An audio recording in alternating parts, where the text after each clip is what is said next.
Where's the mic? Where is it? There it is. Okay, good. All right, turn down the music. Oh yeah, it's time. I don't know. Well, yeah, it's 10:02. Yeah, that's the time. What time is it? It's 10:02. Where's my volume? Okay, there we go. So, how's it going, man? Music's still a little loud for me. Hold on.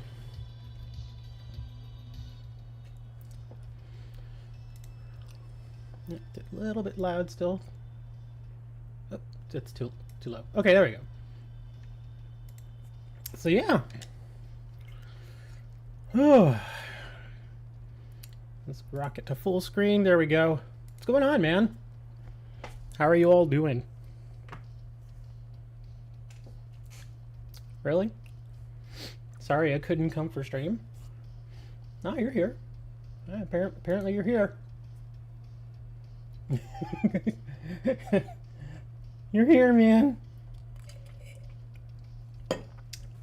Yeah, anyway. So yeah, we're here for the stream. There is actually no featured Terra raid this week. Yeah, the Delphox raids ended last weekend, and Rillaboom, who is the next one, is not here until like the 26th, I think. 26th. It's basically next weekend.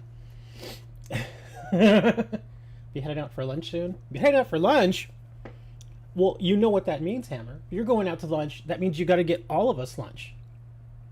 So if you're like gonna go get like a burger, you got to get all of us burgers, man. That's the deal.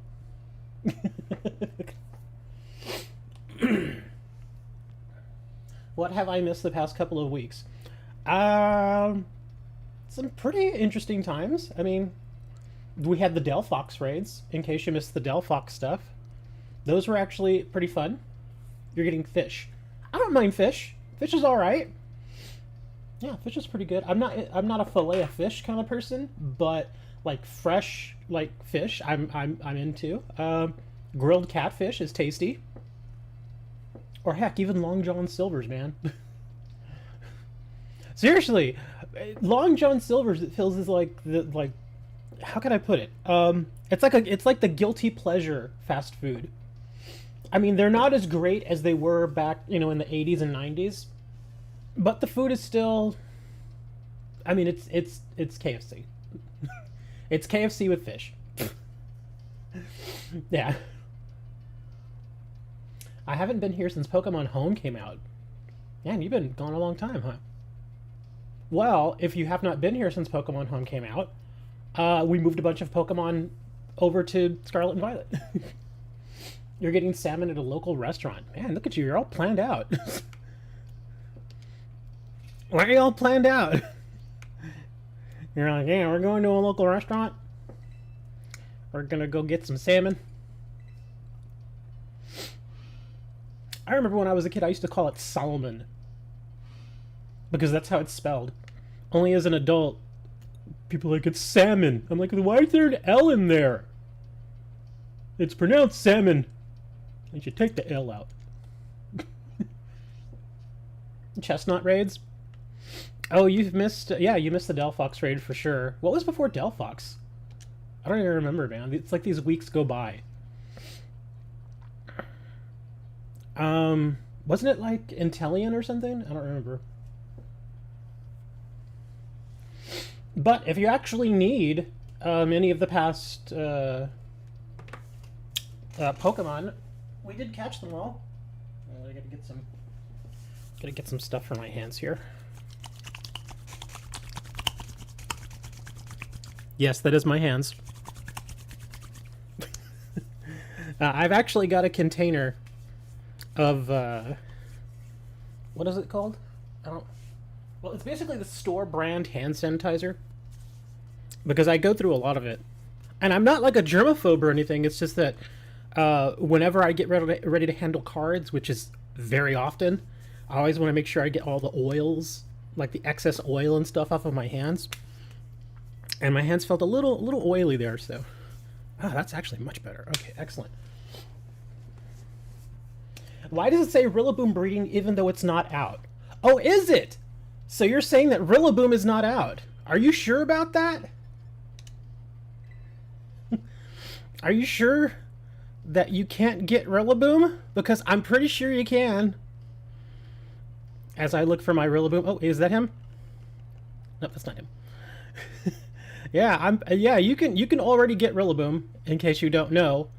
And I was gonna say, if you all want, I am more than happy to breed Rillaboom, so y'all can get your Pokemon a week early. Where is he? He's in here somewhere. Hold on. Wait, what? Yes. And no hacks were involved, nothing like that. Completely legit. So, yeah, there he is. There's my Rillaboom. Yeah. And mine's a shiny. He normally doesn't look like that. But yeah, mine's a shiny. But yeah, I already have Rillaboom. Because when they did the Pokemon Home patch, one of the Pokemon you could bring over was Rillaboom. So I already have mine. Yeah, just like when they did the Inteleon raids, I was like, oh, I already have Inteleon moved over because, yeah, Pokemon Home stuff. Yeah, all the starters from Pokemon have already been moved over. So yeah, lots of good stuff. In fact, I may still have, because I did a whole bunch of breeding of him, and I actually offered him time and again to people on stream, and they were just like, no, I don't want him. I was like, are you sure? Oh, I think I may have traded all of them. But yeah, another thing, look, Hisui and Growlithe, I bred a whole bunch of them, because again, you could move it over now. So I've got Hisui and Growlithe and Hisui and Arcanine. You fight Rillaboom with Rillaboom. That probably wouldn't be a great... Yeah, because the Rillaboom we're getting in the raids is going to be a normal. That's his Terra type, is normal. So you're probably going to want to take in Fighting or Dark. I imagine you're going to want to take Fighting in. But yeah, I've got the Hisui and Growlithe. Also have Hisui and Sneasler. Or Sneasel. It can turn into a Sneasler. And the cool thing is I can give you this Sneasel, and he will still evolve into Sneasler, which was previously only available in Arceus. So yeah, I got him. I got the Hisui and Arcanine. What else did I bring over? Oh look, yeah. See, I had Fennekin before it was a thing. Also Carbink, which not the most popular Pokemon, but he's there. And I also managed to get my hands on an Alolan Grimer. I got very lucky because, again, if you all haven't watched the streams very much, I always say that during my off time when I'm just playing just for fun, I do a lot of surprise trades. And I managed to get an Alolan Grimer via surprise trade, and I was able to do the Everstone trick to get him to breed. And so I had a whole bunch of them. Yeah, so I've got a couple of Alolan Grimers that I can give away freely. I had some other stuff. What else did I have? I think those are the main ones. Oh, yeah. I did try... This right here is actually a Hisuian Abomasnow. He does look a little bit different. Again, this one's a shiny, so he looks a little bit different. For all intents and purposes, he's about the same as the regular Abomasnow, just slightly different coloring between the one you get in-game right now and the Hisuian version. So it's very slight differences. I tried to breed him, you know, so you could get the Hisuian one using the Everstone trick, but it wouldn't work. So, yeah, I can't breed him, unfortunately. I'm trying to think what else. There was tons of stuff that I was able to bring over. Oh, Hisuian Avalugg. This is not the Hisuian version, but you are able to bring it over. Did you guys see the silver video? Yeah, did you all see the silver video? I feel like you did, because, yeah, it actually did. It's still doing well. I don't understand what's going on. As of right now, it's at 478 views, which doesn't sound like a lot, but considering my videos, some of them don't do, you know, huge numbers. Some of them do like 100 views. And I'm usually okay with 100 views, but this one, it's tracking really well. Yeah, after 3 days, it's still... And the thing about the views on the silver video is they're consistent. It's like, it's not like I got like a massive barrage of views. It's not like when you do a short. Whenever I do a short, usually I'll post a video and it'll sit there for like an hour, and then you can tell when the algorithm picks it up, because suddenly I'll go from like 2 or 3 views to like 150 views, like that. And then it settles down, and then it sticks about 150, 160 views, and that's about it. This one, on the other hand, again, it started out slow, and it gradually picked up steam, and it's still doing that. Yeah, it's kind of insane. I'm still getting views all over that video. It's actually kind of nice. But anyways, you need an Avalug? Well, I don't have a Hisuian Avalug, because again, I tried the Everstone trick on it, and again, it wouldn't let me breed it. So yeah, I would not be able to breed you a Hisuian Avalug, unfortunately. I also tried, because there is a Hisuian Samurott, but again, because the thing is, that's why I brought them all over, because I wanted to see if I could breed them, and initially I didn't think I could, but then I went and just for the heck of it tried it again, and with some of them it did work, but not all of them. Like the Hisuian Samurott, unfortunately I can't breed that. It'll just breed the regular Samurott, or whatever the little guy is. Yeah, the basic one. But yeah, we were able to bring over a lot of great Pokemon. Like this guy, oh my god, Glastrier. Holy crap, dude. Glastrier is amazing. I actually trained him up perfectly. Wait, is that another one of... Hold on. Oh, okay, that's a regular Abomasnow. Okay. Anyway, but yeah, Glastrier, amazing Pokemon. Slow as heck. What the F? It's Zaw. Hisuian Leadjet. Oh.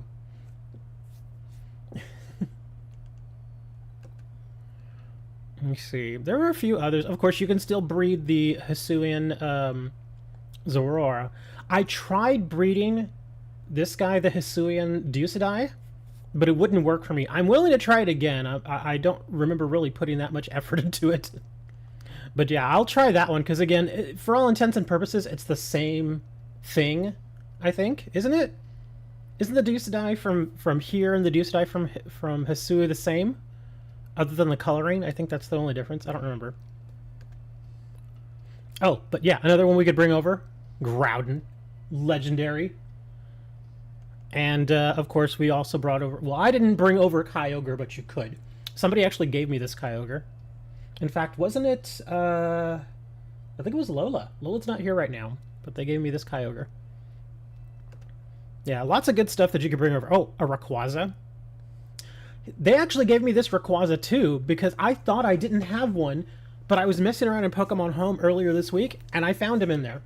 I was like, oh, so I do have a Rayquaza, because I remember thinking to myself, I know I have a Rayquaza, but I couldn't find it initially. I guess I just missed it as I was scrolling through, but yeah. So Rayquaza comes over, Derpnatus, or Tornadus. Yeah, all the various Natus ones can come over now. Oh, Alolan Persian. Yeah, we got lots of extra Pokemon now that we can mess around with. It's pretty cool. Pretty nice. Oh, look, and here's the Alolan Muck. When you obviously evolve your Alolan Grimer, then you get the Alolan Muck. And I like his animation. The colors. Check it out, look. And he is actually pretty good. He's not bad. He's a Poison Dark. Yeah. I'm still toying with his stuff right now, but I think this is probably what I'm going to stick with, although I can change out Bite and put in something else like Venoshock. But yeah, I'm still not completely done training him. He still has a little bit more to go. But yeah, he's actually not bad. I don't know. I think I want to stay with Poison Touch, because if I do stay with Poison Touch, then Venoshock would be even better. So I think that's what I'm going to end up doing, staying with Poison Touch. Yeah, pretty good. I'm trying to think what other... Oh, here's the... Which one is this guy? The Landorus? Yeah, there's Landorus. Oh! Hisuian Gudra. The Litten line. Ooh, whoa! Oh, Eternatus is another one we could bring over now. Eternatus, I did the same thing with this guy. I trained him up real good. The only thing about Eternatus is he's a little limited on his move set. But yeah, I basically did this with him. Yeah. And again, he's not done training, but he still hits really, really hard. Like, really hard. It's insane. And when he terras, it's just crazy. Can't breed Eternatus, though. Sorry, he's non-breedable. He's legendary. Let me see. Did I bring any other... Oh! Alolan Raichu. Yay! Unfortunately, cannot breed him. You can breed it, but you get regular Pichu. And I looked into it, and the only way to get the surfing version, which is this guy, the Alolan Raichu, is to actually evolve him in Alola. Or to just get someone to trade it to you. Unfortunately, I only have one. I only have one Alolan Raichu, so he's staying with me. Forever. Let's see what else we got here. Oh,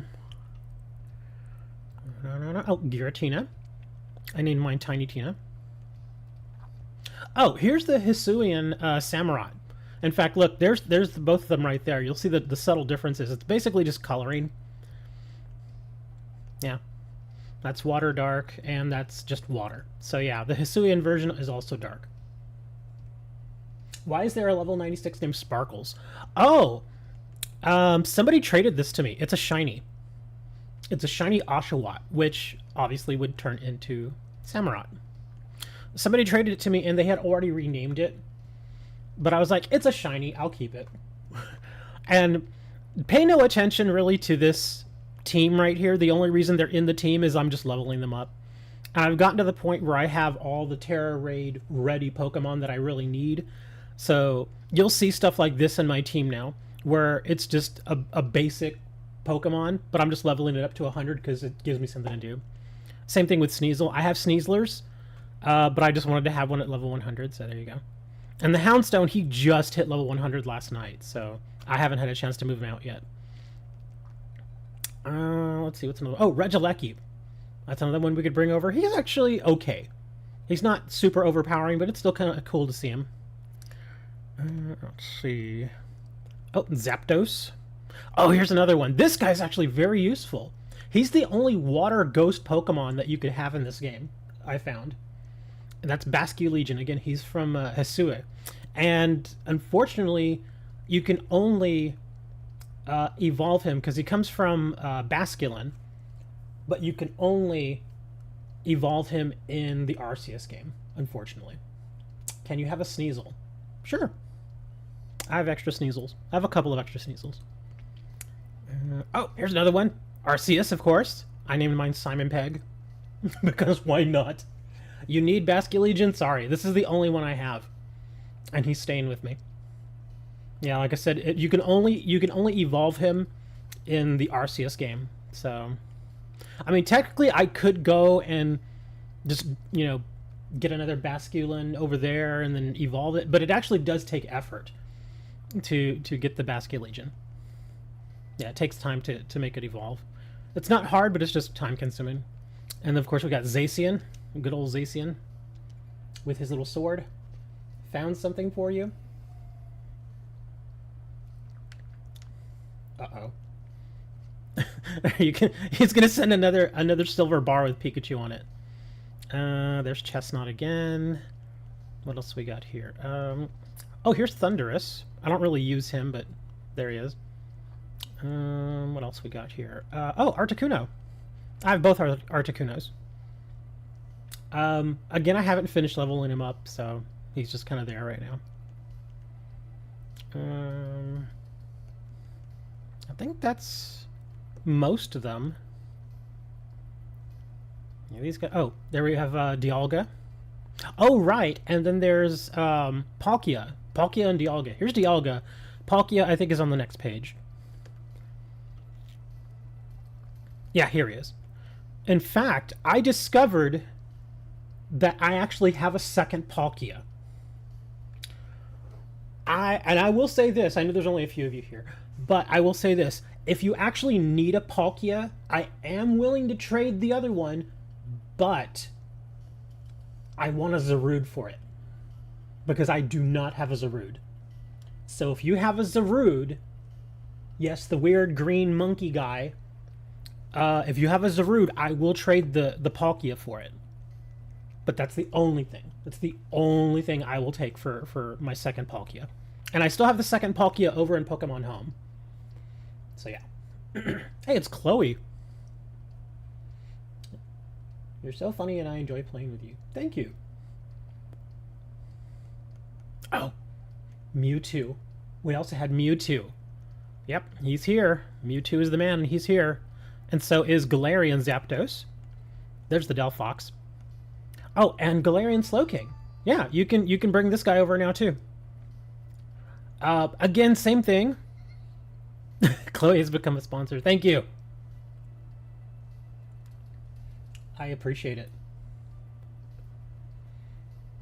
What about Pichu for Palkia? No. I'm gonna have to say no to that. Check DMs? Digital management? Oh my god. What is that? Oh, that looks like a regular coin and somebody painted it. Inventor Hobbies. Yeah, that looks like something you could get probably on Etsy.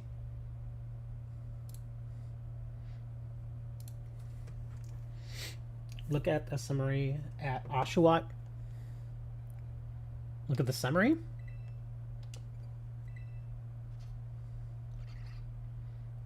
Okay.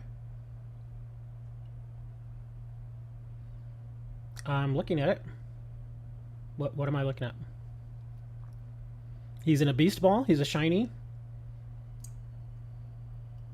You wouldn't trust Etsy for silver. It's hacked. It might be. I can't tell. I'm sure somebody else could tell.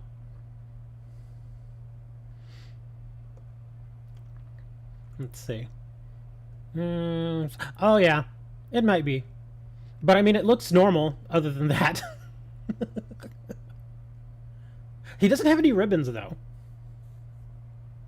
It says it seems it hatched from an egg that was received on 3/30/2023. Okay, so it claims it came from an egg, but of course you can hack that.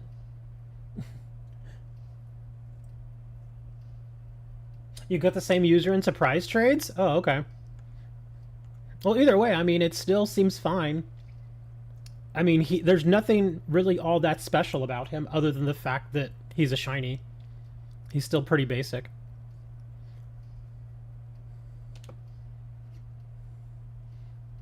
You well, oh wait, look here's the Hisuian Avalugg, and he is different because this guy's ice and rock, whereas the regular Avalugg is just ice, and his model is the same, but his coloring is different. See how he's got the brown on him and stuff, whereas the regular Avalugg does not have brown. The hacked Pokemon that I get rid of are the ones that have those weird names. Because to me, that's like free advertising for that hacking website, and that I will not advocate. Let's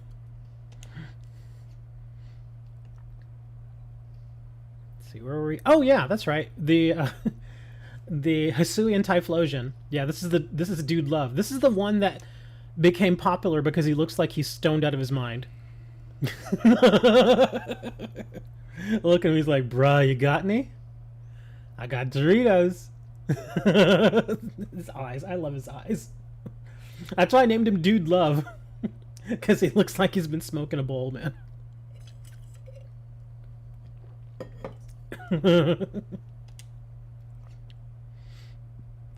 Let's see. Oh, and there's an Amorous. I named mine Pink because it's pink.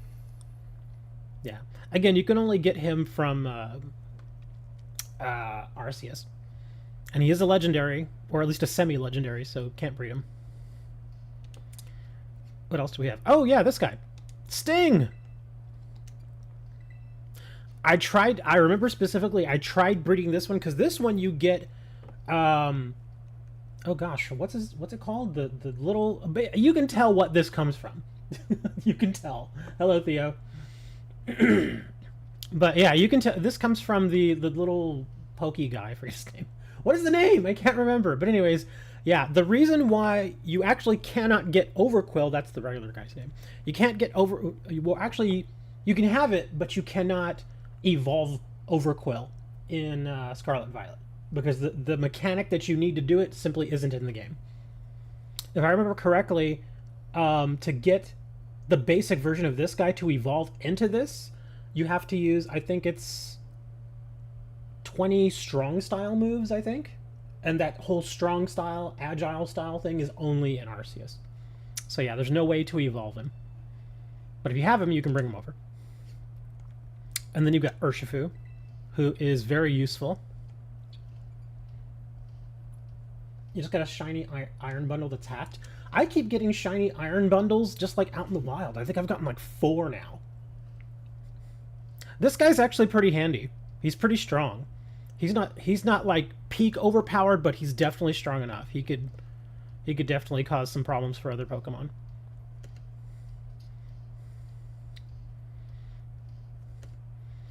Yeah, you're probably like, why is his special defense so high? Because I just have a thing with the number 200. Like, look at all the stats here. All the stats that mean something, I like for them to be at least at 200. And that's why his special defense is at 200. To me, that's kind of like the point at which I can keep them up without much problem. Because if he's got like 160, 170 special defense, it's a little harder to keep him alive.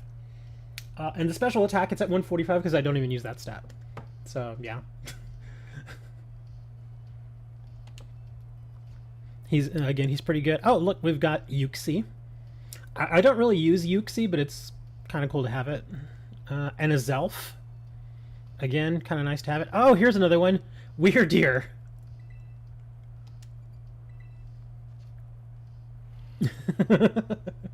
Again, you can't evolve this guy, unfortunately. He is what he is. And then we have the last few. Heatran, which was our hero, versus Delphox.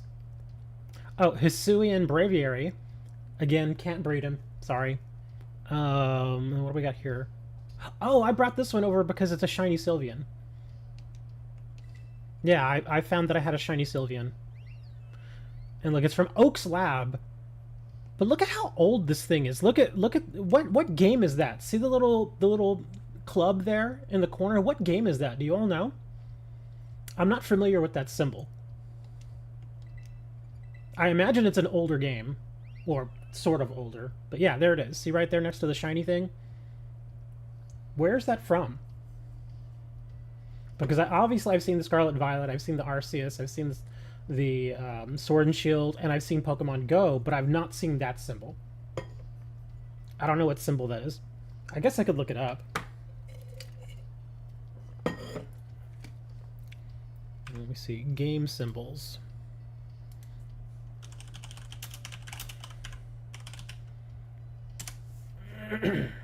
Maybe black and white. Let me see.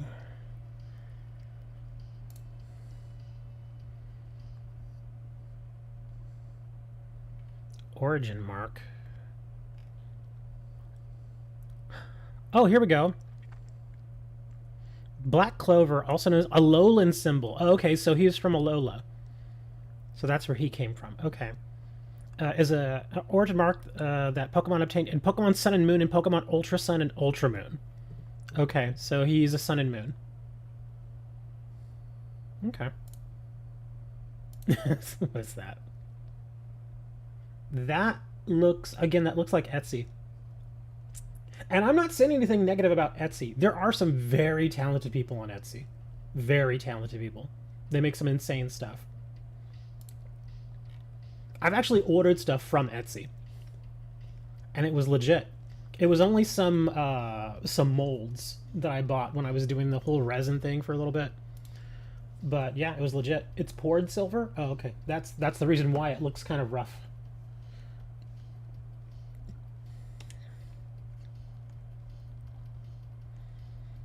I think that's most of them. And there's some basic ones in here, but yeah.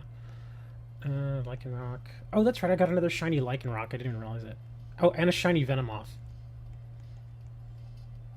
Okay, so We've gone through most of the Pokemon that you can get, or that you can move over. There's another Carbink.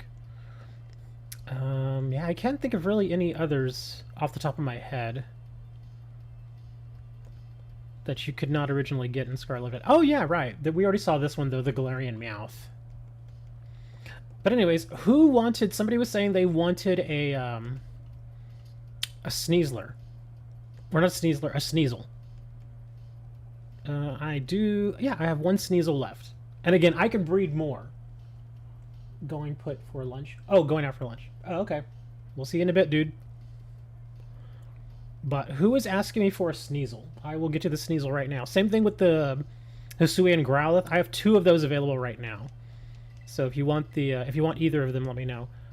And again, if once I give these to you, you can breed them. Just make sure that you equip an Everstone to them, and then just go into a picnic with just the Hisuian and Growlithe and your Ditto, and there you go. Yeah, you can breed it. What do I want for it? For these guys, it can be anything. Because, again, I can breed these. The only reason why I wanted something specifically for Palkia is because to get a Palkia, it requires much more effort. But with these guys, I can just breed them. So, yeah, you can just trade whatever. It doesn't matter. Yeah, for the Growlithe, the Sneasel, and for the Grimer, if you want it, yeah, just anything will be fine.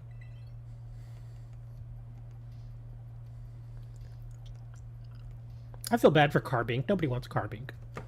Carbink's like, come on, I'm special. I'm special.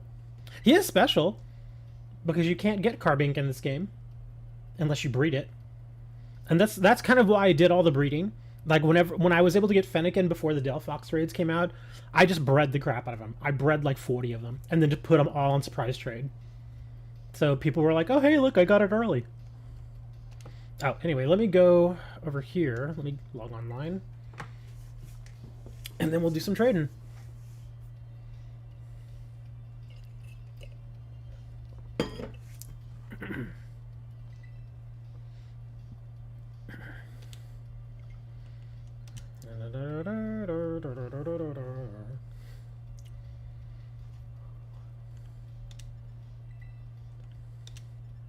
One, 2, 7. 5, 1, 5. 6, 4.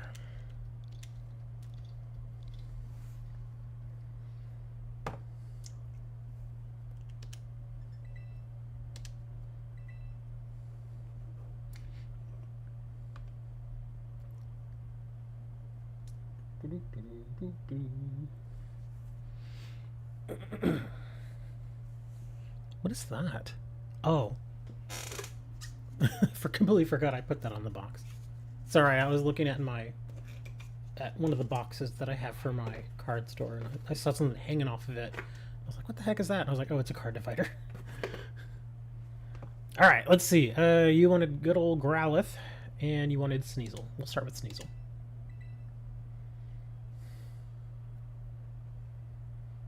Is that you, Noob Moob? Is that who you are? That's you? Okay, just wanted to make sure. Because I've had people try to jump in, but then again, you gave me the code, so...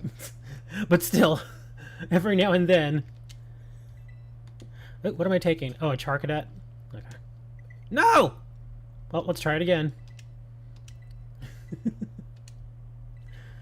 Yeah, I've had weekends where... What is going on?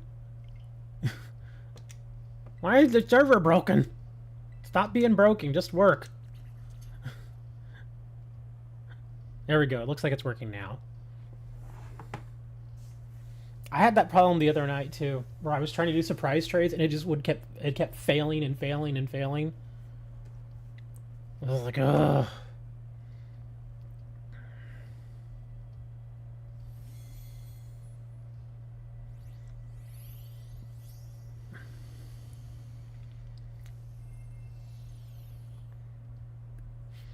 Oh yeah, and after this trade, I'm gonna go breed some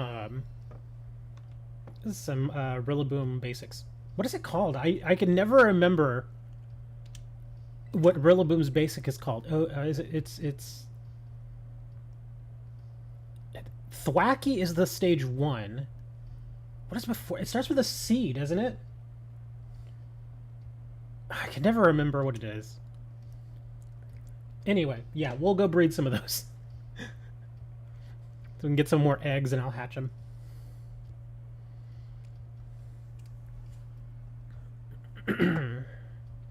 So that way you get your Rillaboom 1 week in advance.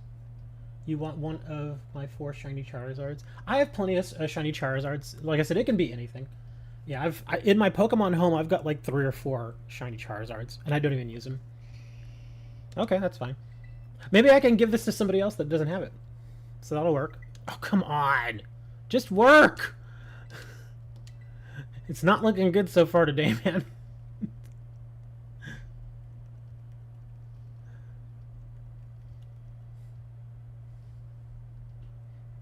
Yeah, and I know it's the server because my access point, I'm on Wi-Fi, but my access point is like right there. It's literally like 10 feet from me, and my Switch is like 5 feet from me. So yeah, it's it's fine. Noshwat.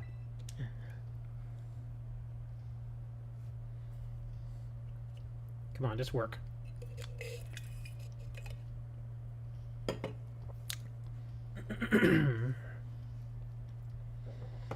And as far as getting the Growlithe and the Sneasel to evolve, you don't have to do anything special. Just keep them in your party and keep battling with them. I think they evolve based on their friendliness level, so yeah, just stick them in your party and keep messing with them, and they'll eventually evolve. And then we had... Did you want the Grimer too? The Alolan Grimer?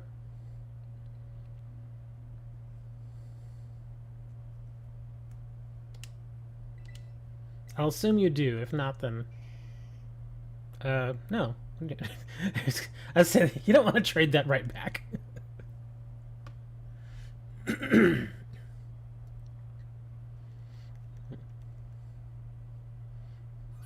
Sobble.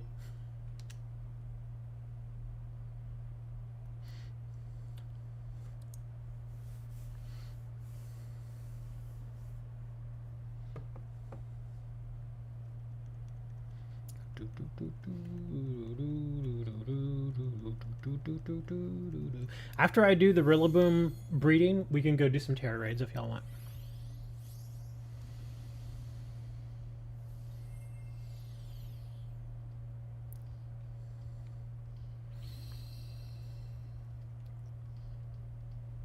With sniper ability, okay. Alright, I think we're all good.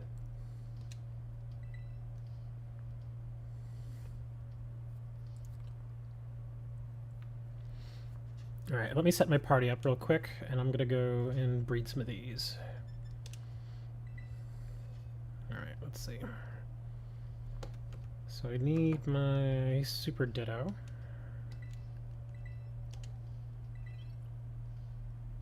Why is Yep Yep? What?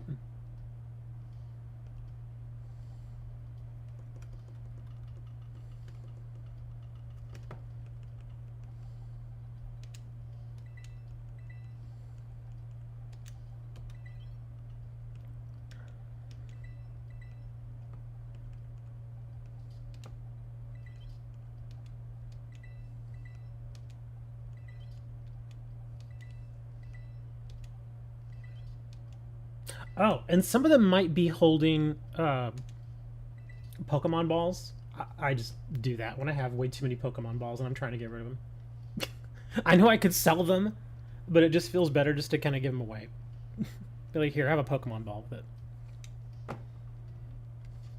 Okay, let's go and do a picnic.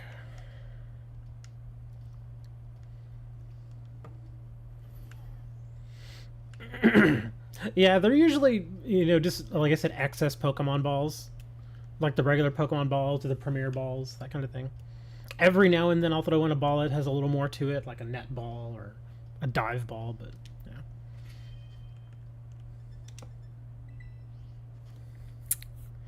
yeah. Alright, let's make a sandwich.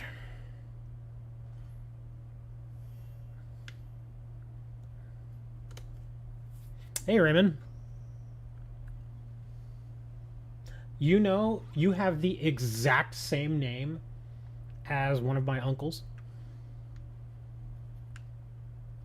I'm not even kidding there. That is his, that, well, it was, because he's no longer with us. But that was his exact name. The ape. Yes. He is Gorilla Boy with an afro. I'm going to make a sandwich. Alright, let's see. Which one was the level 2? Now I have it marked here. Here we go. Here we go. Egg power level 2. Uncle Raymond? Have you come back? I actually have a lot of fond memories with my Uncle Raymond. He was a good guy. When I was really young, I used to live with my grandmother, and he lived there as well. And the only reason he lived there is because he worked at the local army base, but his family lived in a different city. So he would come to my city so he could go to work, and during the week he would stay with us at my grandmother's house, and then on the weekends he would drive back to his town so he could be with his family.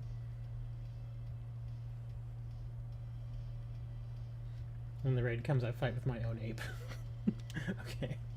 I still don't think it would be a good matchup unless you give your ape a fighting move.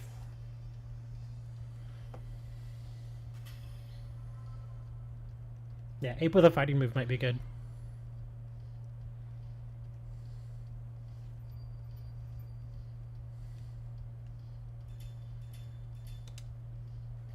Alright. What'd you all do with the ball? Where's the ball? They always lose the ball. Where's the ball, guys? Okay, yeah, I think they lost the ball. They're not trying to go after it. Here, come get the ball.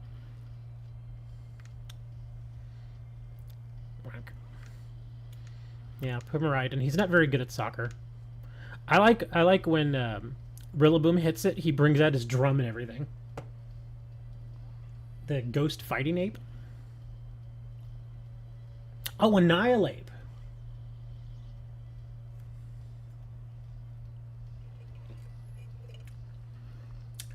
Do you about the camp daycare thing? Camp daycare thing? Is that thing where they're giving out a shiny Grimmsnarl? I know that there was something going on where in a few days they're going to give out a code that has to do with some event where they're giving it a code for a shiny Grimmsnarl. Is that what you mean? Like I said, I kind of just breezed through the article. I was like, oh, okay, so in a few days we're going to get a shiny Grimmsnarl. Oh my god, play with the ball, guys. Come on, stop hitting it so close over here. Yeah, I think the shiny Grimmsnarl thing happens like on the 26th to the 28th, something like that.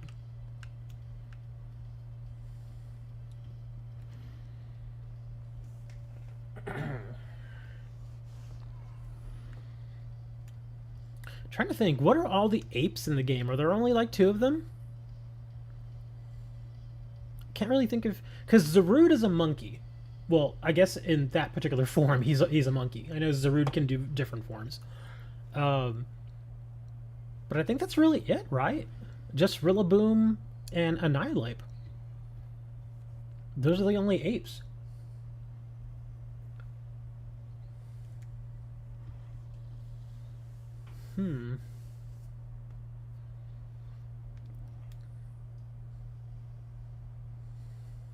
Really? Nobody knows? I thought one of y'all would know. Because I sincerely don't. Yeah, but as far as I know, I think there's the only 2 apes. It feels like there should be another one. That's why I'm like, am I missing one? God, poor Rillaboom is not good at soccer.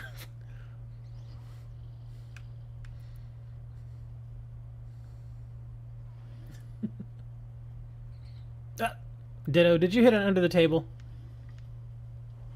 Oh, it's stuck under the table now. Come on, dude, get it out. Oh, fine. Here, I'll give you another one. Here, come get the ball, guys. Yeah, Ditto is actually really good. He nails that ball. Like, watch. If you just kind of watch these guys play with the ball, Yeah, see, Miraidon, not so great. He just kind of pokes it and it goes wherever. Ditto, on the other hand, he can really nail that ball sometimes. Bam! Okay, that wasn't that good. But yeah, sometimes he can really nail the ball. There have been times where I've just been standing here and Ditto will come over and just kick the ball into my face. Hey, that's pretty good, little guy. Good job. Go get the ball. If I had dogs, I would speak to them the exact same way. Get it, Ditto. Bunk.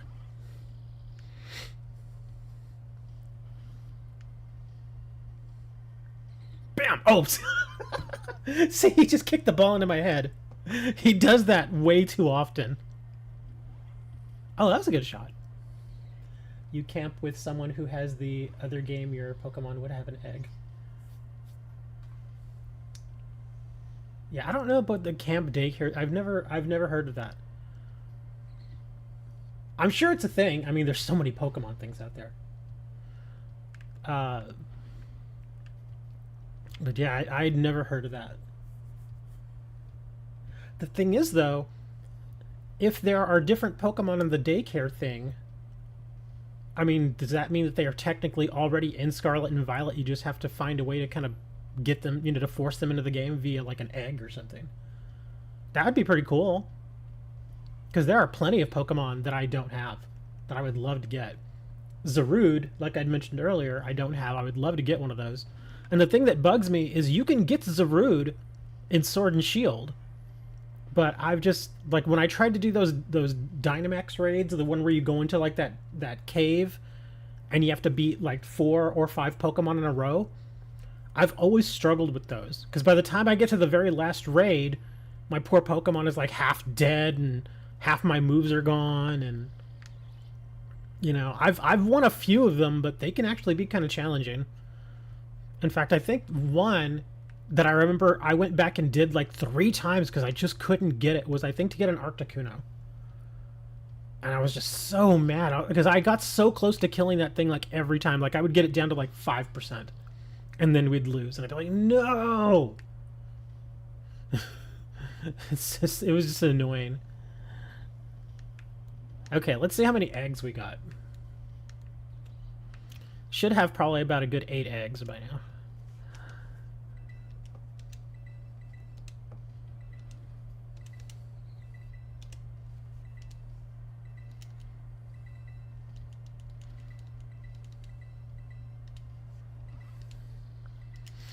Speaking of different Pokemon things, the Pokemon Sleep app came out. There is a little bit of controversy around it, and there's also some hilarity too. Max limit of eggs is 10 in a basket. Yeah. Let me just keep taking them out. I've gotten like 25 eggs out of one picnic, but you just have to check your basket every now and then. Okay, yeah. See, we already got all the eggs out of there, so now I can just sit back a little bit and let them get a couple more eggs. But the Pokemon Sleep thing is funny. Well, the dangerous part, I'll mention the dangerous part first. Pokemon Sleep, its instructions, the actual instructions in the app, is it tells you when you go to sleep, plug in your phone, which most people do at night anyway, because it's so to recharge. But then they tell you to place the phone on your bed. So it's like, what?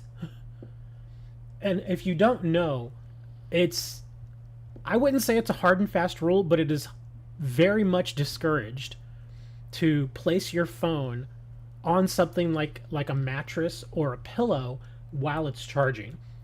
Because some phones, especially older phones that are like a year or two old, where the battery has gotten a little less reliable, it doesn't hold as much charge, that kind of thing, some of those phones can get very, very warm. And if you have it on a surface like a mattress, which holds in heat, if it gets hot enough, it can cause problems. I actually have a friend who accidentally did that once. They fell asleep while they were on their phone, and it was plugged in, and so the phone just kind of fell by them, and it was on their mattress, and it started smoking. It got so hot that it started smoking on their bed. Thankfully, they woke up, and they were like, "Oh crap!" And the cord got really, really hot, and the back of the phone was like burning hot. So, anyways, yeah, that seems weird that Pokemon Sleep would encourage you to put your phone on your mattress. That's not a good idea. Don't do that. If you have like a nightstand or something right next to it, obviously just keep it on that. Don't actually put it on your mattress, and definitely do not put it on or under your pillow. Do not do that. That's bad. That's very, very bad. I know the chances of there being a fire are fairly slim, but still, I wouldn't risk it. So don't do that if you're doing Pokemon Sleep. The funny thing, though, about Pokemon Sleep, and a lot of people didn't realize this until after they used it, is Pokemon Sleep, it listens to you when you sleep. When the app is open on your phone can still be, the screen off and everything. But the app actively listens to you as you sleep. So it can tell when you're asleep by listening. And it records you as you sleep. It literally logs it and records the sound. And if you catch a Pokemon overnight, yes, you can actually catch a Pokemon in your sleep. It's kind of funny. But if you catch a Pokemon during the night, it will sometimes give it like a little flavor text saying that it does a certain thing. And somebody got a Pokemon. I forget which Pokemon it was, but that doesn't really matter. They got a Pokemon, but then it had a little flavor text below it, and it says, "farts loudly." And they were like, "What is this? Why is it saying this Pokemon farts loudly?" And I had to message them back and say, it gives the flavor text based on what sounds the app hears when you're asleep. So apparently this person was not aware that they fart very loudly in their sleep. And they were like, "Are you serious?" And I'm like, "Yes, that's how it works." Because there are other Pokemon that have the little flavor text that will say "snores lightly," or zzz, it'll just have like Z's or something because it just hears you sleeping, and it will put the little flavor text. But yeah, if you fart fairly often while you have the Pokemon Sleep app on, it will give your Pokemon that flavor text. It's hilarious. Not only that, but if you want, the app will actually save all the little snippets of when it hears you actively either snoring or just breathing heavily, or in some cases farting. It will save those snippets. So you can actually go into the app, find the snippets, and play them back. So if you like break out a massive fart, you can go and find the clip and play it back. It's hilarious. It's actually pretty funny. I don't use the app myself, but I read a whole bunch about it. It's just funny. Okay, let's check our basket again. So you downloading Pokemon Sleep? No, I'm not. I'm not doing the Pokemon Sleep thing. Although I probably could. My question would be, though, is the Pokemon that you get for Pokemon Sleep, can you actually move those into Pokemon Home? Because if you can, then it might actually be worth it. And I have a little nightstand by my bed, so I actually wouldn't put the phone on my bed, obviously. I just stick it on the nightstand and just leave it there. But if I can actually take those Pokemon and put them into Pokemon Home, then it would be worth it. Because there's probably a pretty decent chance that I may get a Pokemon that I don't have. Man, there's a lot of eggs in here. I have level 2 egg stuff on here anyway. That's why I made the sandwich, so I should get plenty of eggs here. Okay, we're all done with the eggs. Alright, enough of that. What was Rillaboom doing? He was drumming, of course. But yes, you can get a Pokemon with the flavor text "farts abruptly" or "farts loudly."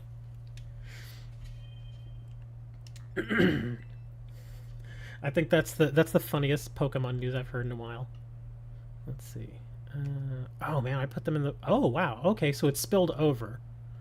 How many more did I have? Hold on, I gotta go all the way to the end here. Oh, did I have any more? Yeah, 2 more eggs over here. Oops, come on. And yes, I will be giving away these Rillabooms, or not Rillabooms. What is it called again? I can't remember the stupid monkey's name. Good. What's a Stella Bravery? Did you name the Braviary? I think it means steel. I think that's what you mean.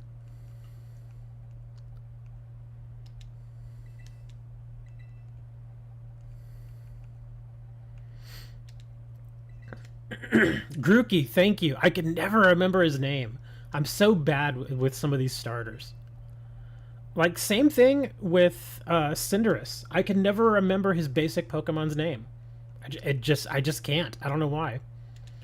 Let's see, can I just put this guy in here? Lucky Egg. Oh, that's Protosynthesis. Where's my Talonflame?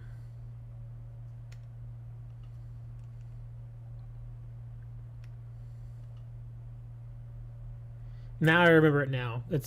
I always call him Le Grook. Okay, so that's it. And I try to give them little nicknames like that so it will help me remember, but it sometimes doesn't work. Alright, where are you, Talonflame? You're in here somewhere.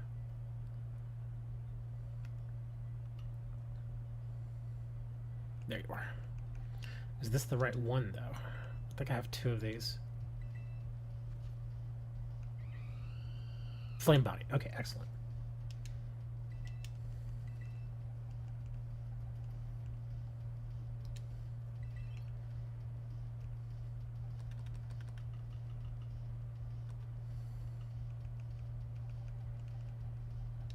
So while I'm running around trying to find Terror Raids, I can also be running these eggs up.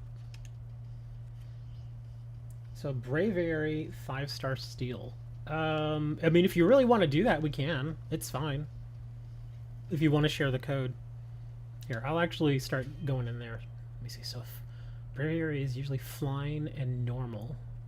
Okay. Oh, yeah, it should be pretty easy. So if he's Steel, we can just use Charizard.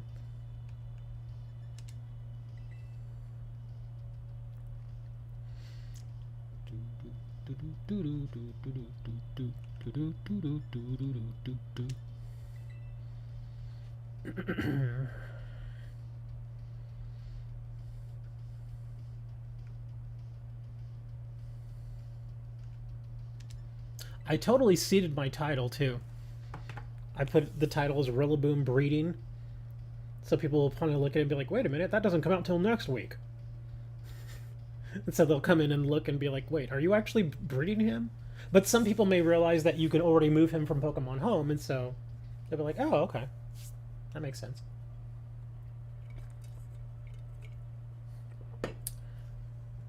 I do wonder who's after Rillaboom, though, because we've already gone through all the Sword and Shield starters now with Rillaboom. He's going to be the last one.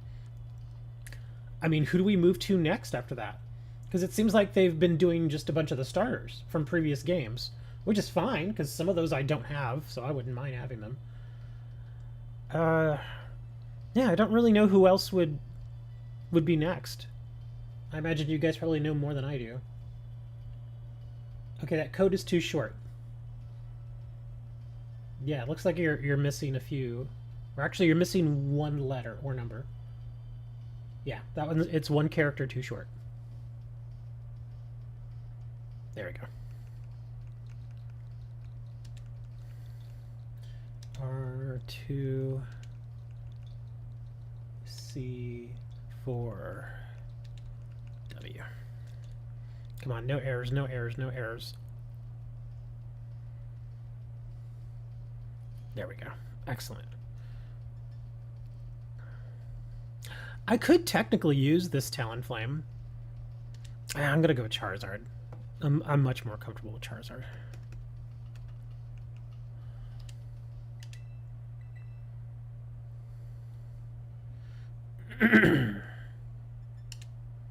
Yeah, this guy shouldn't be too bad. Plus, he uses Brave Bird, so he'll be damaging himself quite a bit.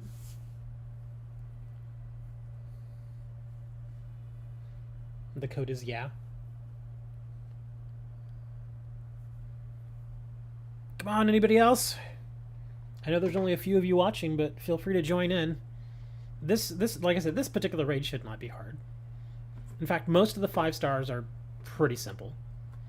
The only 5 stars that I've actually had problems with, even in groups, would be like Kaparaja. Kaparaja sucked. That one and Garganical. Yeah, those two are a pain in the butt. We've been able to manage Garganical lately, but yeah, they're not fun. And the biggest reason for me not liking Garganical is because he has that salt cure. And like I've mentioned before, once you have salt cure on you, you cannot get it off. There's literally no way to get it off unless you die.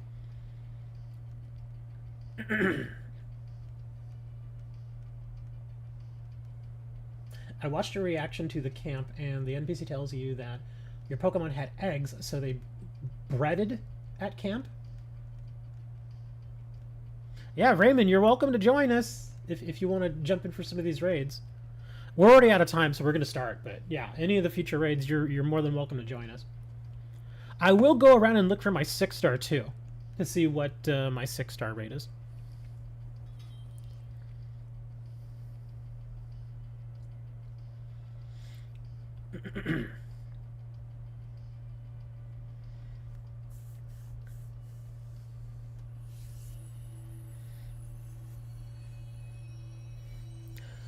I saw the shiny version of this Braviary, and now I want one. I mean, I wanted one to begin with because I actually don't have one, but then I saw it, and I was like, oh, that actually does look really good. The big difference is instead of his wings being red, they're blue. But it looks good. I think it looks pretty good. Alright, smokescreen. Yeah, like I said, I have shiny Charizards, but when I got this one in this game, because remember, the Charizard was like the first like Terra Pokemon that we had in the game when the game came out. And somebody traded this one to me like in a surprise trade, and it was already trained up and everything. It was max level. I was like, I'll just keep this one. There's no point, you know, going and messing with another one. Might as well just keep using it. The only reason for me to train another Charizard would be if I were to change its focus. Like right now, its main focus is special attack, so I could train one to do physical attack, or you know, a hybrid of two. But this one works fine.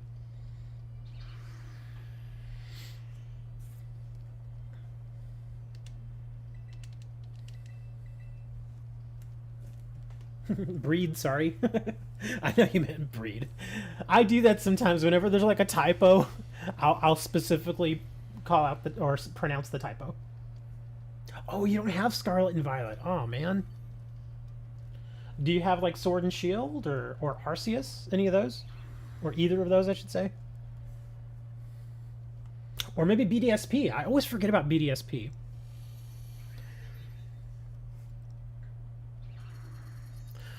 I'm trying to think now if I should actually go back to BDSP, because I just really didn't like the gameplay of BDSP. But I'm fairly certain there's at least 1 or 2 Pokemon in that game that I just didn't get, so I may want to go back to it and actually see if I can get the rest of them.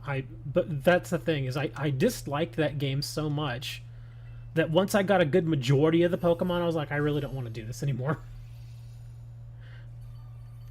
And I'm not necessarily knocking the game, because it is a pretty true recreation or remaster of what it was.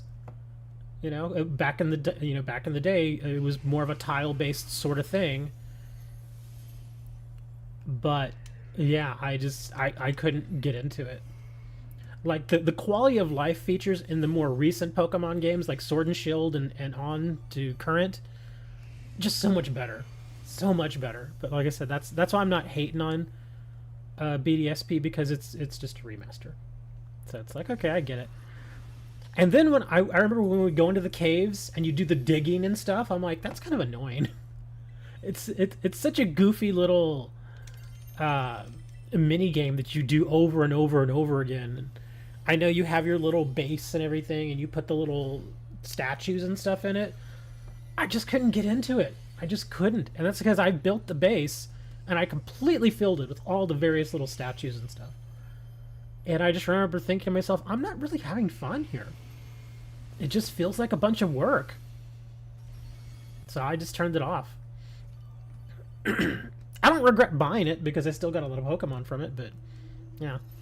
And I think I only got like 1 or 2 shinies from that game. It was a pain in the butt to get shinies out of it. And sadly, oh, that's right, it was 2. And they were basically the same thing. One of them was a Geodude, and the other one was a Graveler. That sounds like, really? And also the fact that you can't really control the Pokemon battles there. Like, if you're just walking around in the world, unless you constantly use that Pokemon spray, the Pokemon could just, like, jump out at you, and suddenly you're in a battle, and it's like, I really don't, you know, if you're trying to get across the map, like, if you can only walk to certain places, and you're trying to get through it, of course, you avoid the grass and everything, but every now and then, you know, it's unavoidable. So you have to end up doing a whole bunch of random encounters, and it's like, ugh. Is the Rillaboom raid worth fighting? Well, yeah, but the Rillaboom raid is not out yet.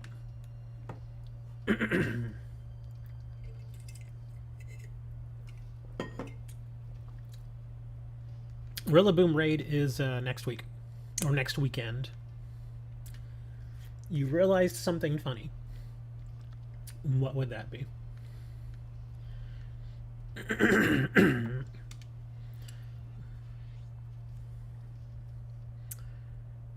me see. Where I'm gonna try to find Guts, Sandstorm, Larvitar would have been an amusing mon to fight Delphox with.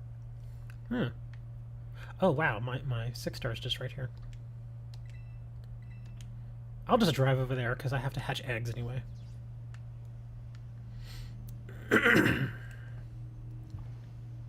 Sandstorm. I'm trying to think of what the benefit for Sandstorm would be other than just its benefit to Larvitar. Because Guts, is that where if like you get hit a certain amount of times you get stronger? Is that what that is?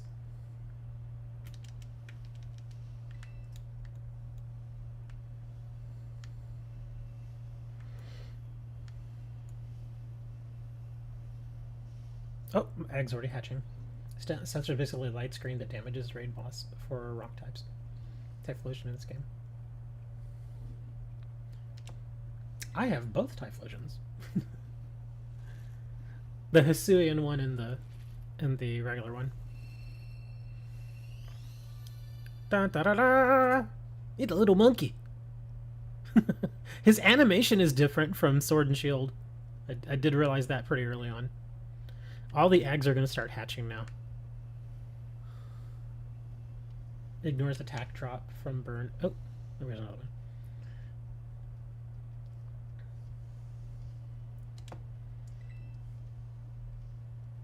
And boosts attack when a status condition is afflicted. Ah, okay, I see. I don't really use Sandstorm, so that's why I'm asking, because I'm just not familiar with it. I'm not a huge fan of it. But then again, I don't play with a lot of rock types. I mean, I have a few rock types, obviously, that are maxed and everything, but it's not my first choice. Score Bunny. Did he score?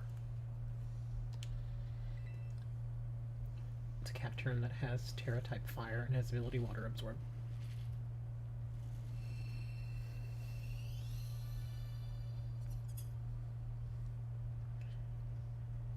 Phanpy is your main Sandmon because of Mudslap. Sandveil is absurd in raids. I've never actually used that. My question is, why not evolve Phanpy? I'm not questioning you. I'm just saying, is there an advantage to not evolving him? I imagine there is. I mean, otherwise you probably would. But... Oh, really? What a 6-star. Ugh. I sound disgusted because I just don't like fighting this guy. He's manageable, but I hate him because of Spore. Spore is so annoying. I mean, I've got stuff to counter Spore, but it's still annoying that I have to just even deal with it. Let me see. And he does grass moves. Well, if you guys want to get in on the 6-star, we can give it a go. He's a final evolve. The Sandvale, but doesn't get Mud Slap. Oh, okay. Really? So he unlearns Mud Slap? That seems odd.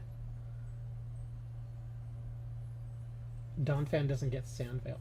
So they unlearn it? That seems weird.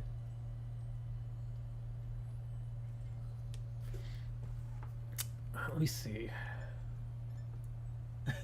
No, I good. You know, he's like, I don't want to do that 6-star.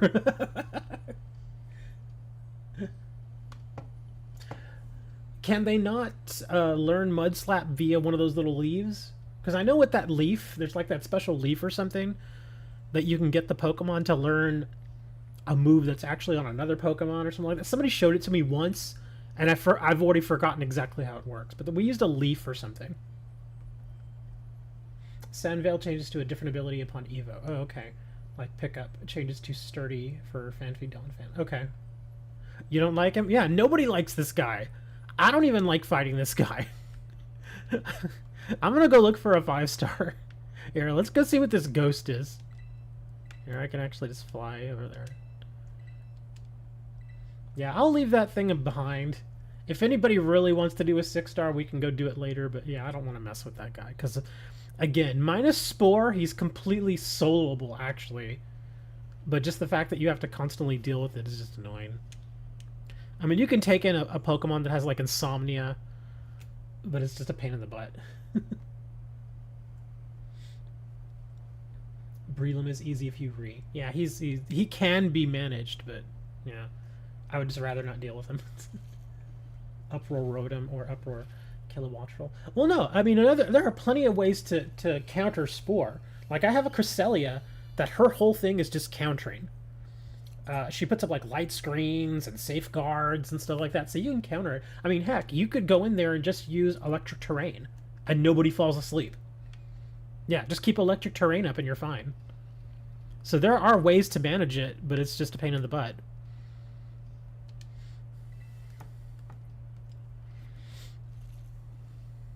Oh, get away from me, you stupid birds. These birds are going to try to fight me now. You need to go? Oh, man. That's too bad. Okay. Well, I'll be here for at least a couple more hours, so if you get bored, you can come on back by. Ah, stupid birds. Get away from me.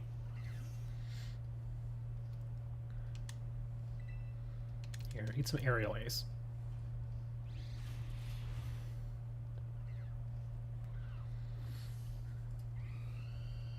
I did not want them to level. I really didn't. Tends to be better than Safeguard.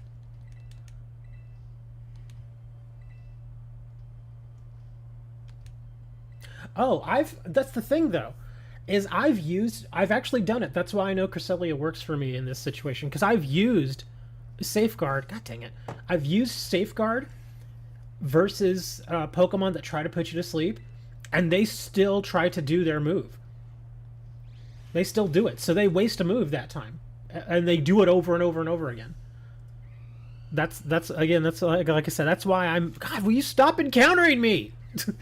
That's why I built Cresselia, because I know they will try to do the same move over and over. The AI is just weird like that.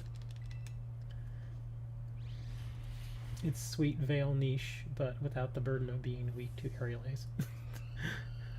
I don't... that's why I don't want these guys to level, because I have to keep going through all this. No, just go away. Stop encountering me, you stupid Pokemon. Don Moore? What? Well, if you're trying to say don't move so that they won't encounter me... Oh, they still follow me. They come after me. So they will still try to do that. Maybe a change between updates then? It's possible. Oh, we got a 5-star. We got a Magnezone. A Ghost-type Magnezone. I'm actually going to change my Pokemon out here real quick, because I want to put the eggs back in. Keep these guys hatching.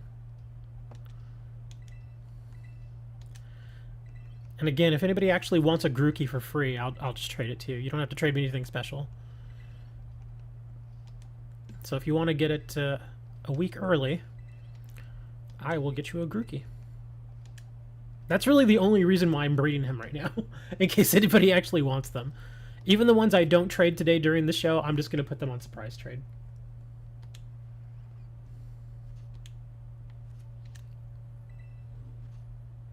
Alright, so let's see. He's a ghost type, and he does electric moves. So do I have a ground ghost? Let's see. Ground ghost. I mean, this guy's not hard, but I just want to see if I have something that will specifically counter him.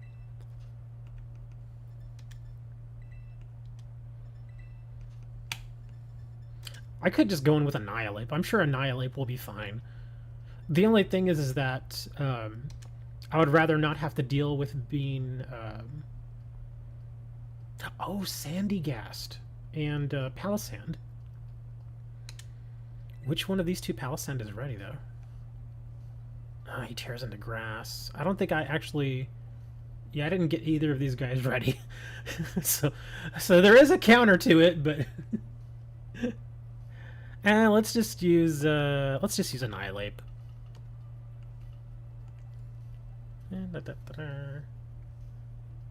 Koraidon because they're primal Pokemon.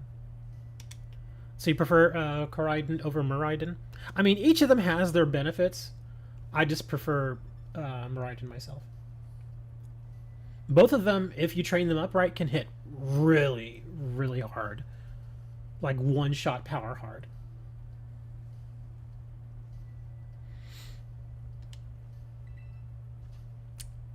Oh, don't want to do that. Invite with friends code.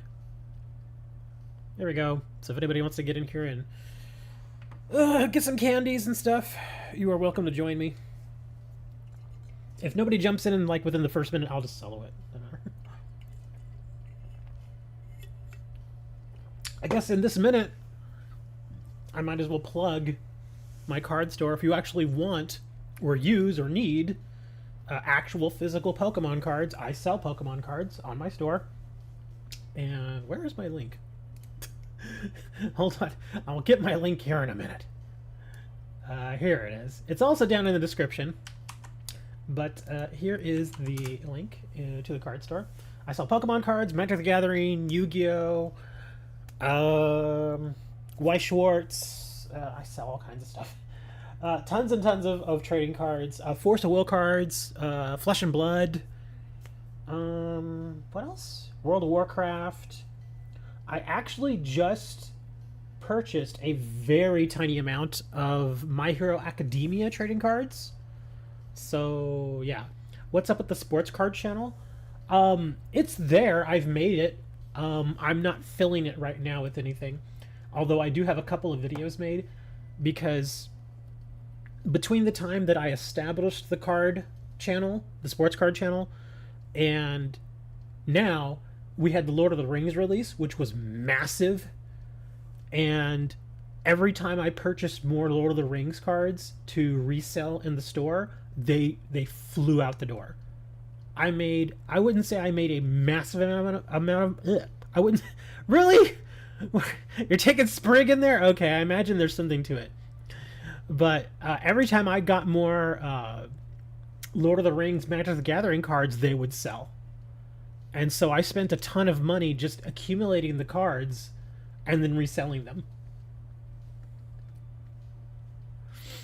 That's what I was figuring. I was like, there's a reason you switched to that. I'm going to give you the benefit of the doubt. Because I've seen people purposely do that where they will put in like a Magikarp or something just to try and torpedo the raid.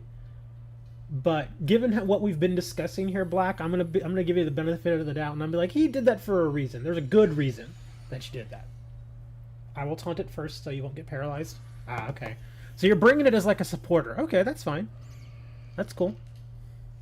As long as that little cat survives, we're all good. I'm going to hit it with Screech. But yeah, the sports card thing, that's why I kind of put it on pause.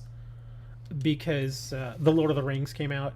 and there was just so much money to be made with those Lord of the Rings cards. I couldn't justify uh, spending that extra money on sports cards at the moment. But I am still looking into it, and I'm actually glad I waited, because now, just in the past couple of weeks, the new football card sets are coming out, which I strongly prefer football cards to like baseball cards. So I'm glad I waited, because I would much rather have those. So yeah, I'm hopefully going to get some football cards here. Clonk. There we go. Yep, that's why he brought the cat. Because he's bullet seeding me, and every time bullet seed hits me, it makes me angrier. So yeah. I only watched series 1 and 2. Yeah, My Hero Academia, I honestly don't know much at all about the card game. I really don't. I saw it one day and I was like, oh yeah, because I had heard about it coming out. Every time a new card game is getting ready to come out, I'll usually hear about it a few months in advance. And I knew it was there, but I also knew it wouldn't be a big seller, because it's a very niche sort of product. So I bought a few cards and I threw them on the storage to see what happens. And so far, nothing is sold.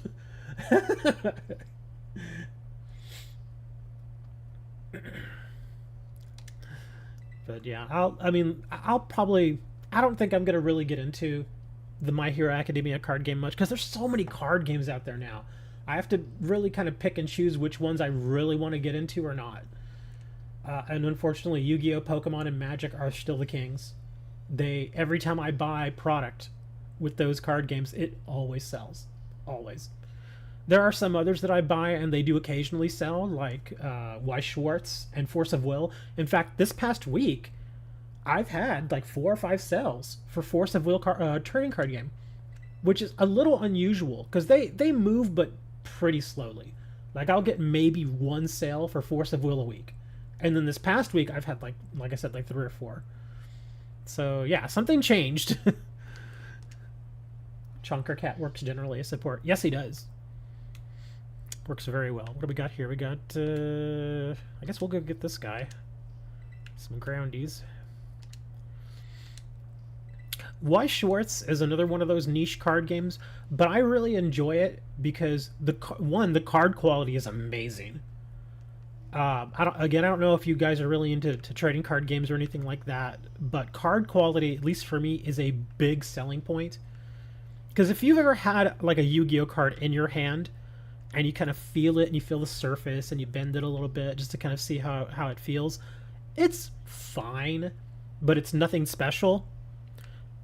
Whereas if you take something like a Weiss Schwarz card or a Force of Will card, those cards are just, the card quality is beautiful. It's like a whole different thing. So there are benefits to certain things like that, where, like I said, the card quality is just far superior. Really, Abruxus. I actually kind of want to fight that guy because I use his materials for stuff. But yeah, a game like Yu-Gi-Oh just kind of sells itself off of its name. What is that over there? Oh, it's a roller. But Weiss Schwarz has to offer other stuff because it's, like I said, it's a niche game. So it does all the anime, kind of co-deals that they do. Like, they don't have any one particular set of characters that they are constantly going back to.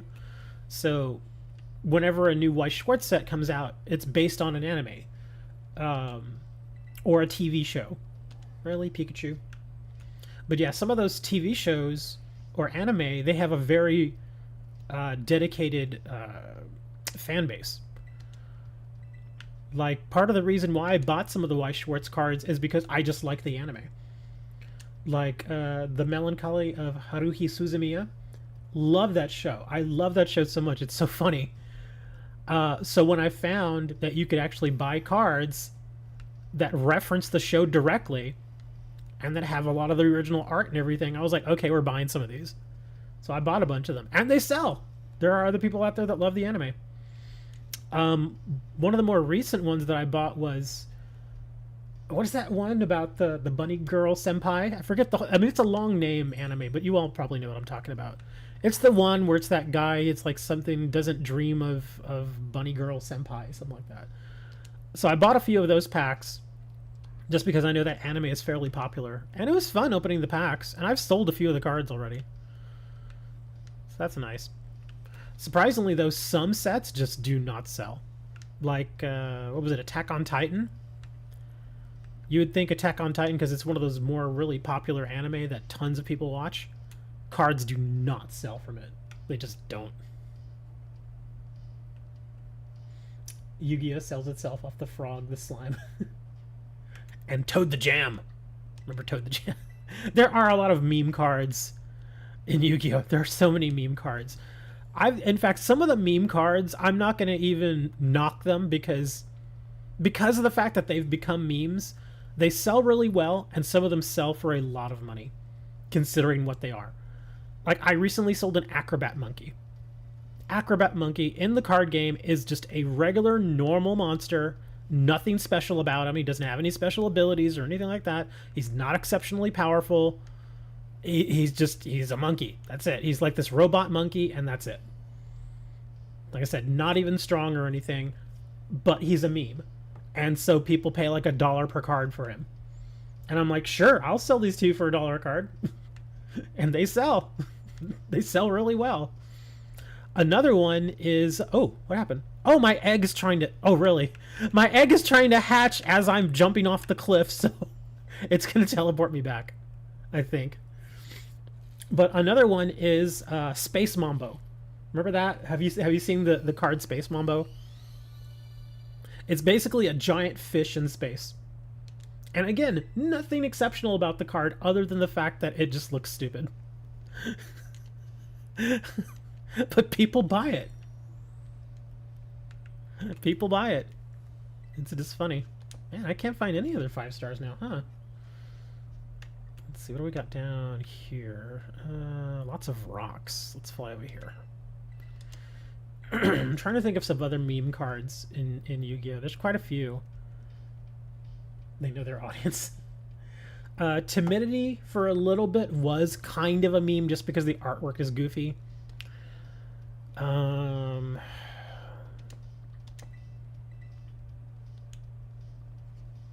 The Wicked Worm Beast was kind of a meme, but at the same time it wasn't, because that card is actually not terrible. If I remember correctly, the effect of Wicked Worm Beast, he's not that strong. His attack is like 1400, so he's not very strong. But his ability is when it does damage to an opponent, they have to discard a card or something like that. So it's actually pretty good card. I'm trying to think of all the memes now, and I can't think of them.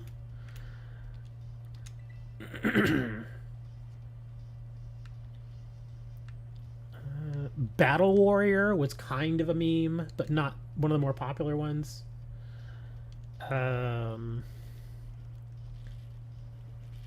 Pretty much any of the cards that Joey used. Some of them can really be memes.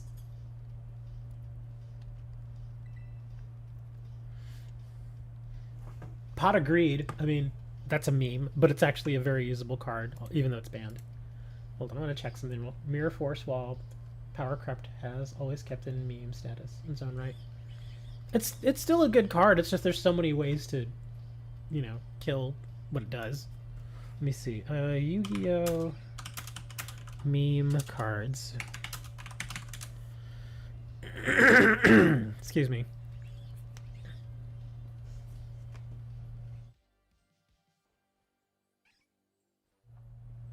You've activated my trap card. Oh, come on. I don't want the actual made-up memes. I want the actual cards that are memes. Oh my god, you stupid Hoppip. What do you want? Let me see. Oh, people running about. That's another meme card. Respect Play, that's not really a meme. Yeah, some of these lists are not good. They call them meme cards, but they're not really memes. Oh, Little D. The little D card. That kind of, yeah, that's very meme. If you don't know what little D is basically a tiny little dinosaur. Again, normal monster, nothing special about him. He's just a little red dinosaur, and his name is Little D. That's it. I've seen the little D. That's even that sounds bad. You said you got a little D.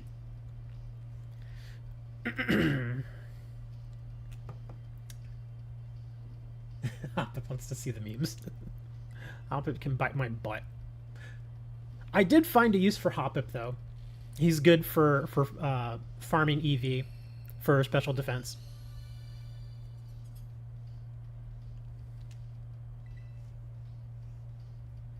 Especially my little D from the graveyard. Yeah, pretty much all the D cards, like Lord of D, Little D, Lady of D, they're just. It's like, come on. I'm like, just put dragon on it or dinosaur, whatever. They're just purposely making memes.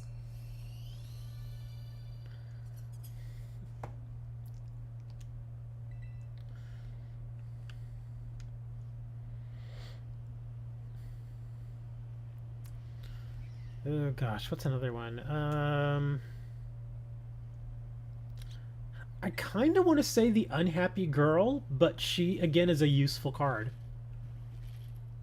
Huh.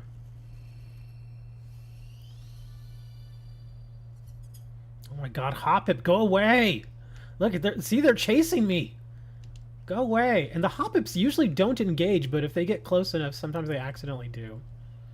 Hold on, did I already hatch all these? Okay, let me chase these out.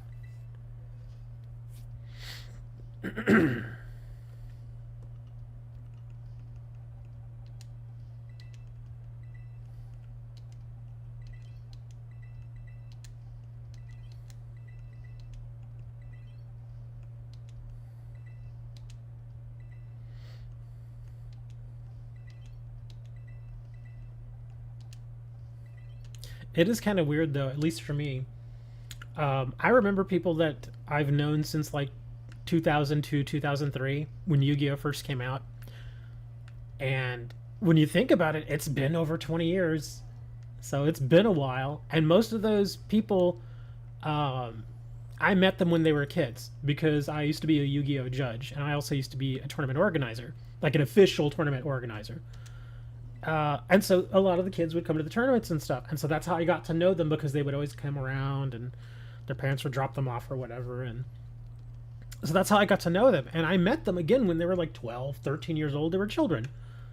And now they're like adults with like kids, and they're in their 30s and stuff. And I'm like, man, I feel old now. But then again, when I got started with the Yu-Gi-Oh! I was pretty young too. But it just feels weird to be like, man, I've known these people just through this game for over 20 years now. It's like, man, that's... no, don't touch him! Okay, good. I didn't want to accidentally run into that guy. Meme card, yes. Come on, give me a 5-star. Oh, come on! Man, I'm having a hard time finding 5-stars. Let's see, maybe over here? Oh, we got a fairy type over here.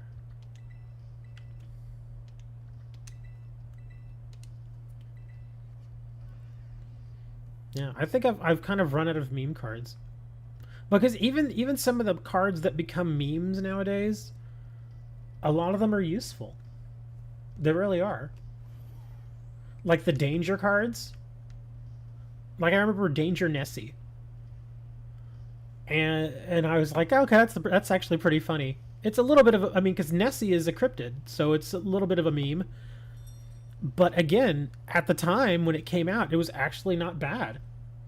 Oh, here we go. We got fairy type Rotom 5-star. So let's see. Fairies do not like steel, and they do not like poison. I am actually going to take Eternatus. What the heck? Actually, well, I mean, I could bring Rillaboom. Yeah, let's do Rillaboom. He's fine. He should be enough for this. Well, let me see. Rotom could actually paralyze me. Do I have ground poison? I already looked at ground poison, didn't I? I don't care. Who cares? We'll just do it this way. My favorite pair were the turtle statue duo. Everyone is Cerulean and special summoning. Leading them together shuts down most stacks. Turtle statue duo. What? I probably know what you're talking about. I just don't know it based on that description. Turtle statue duo.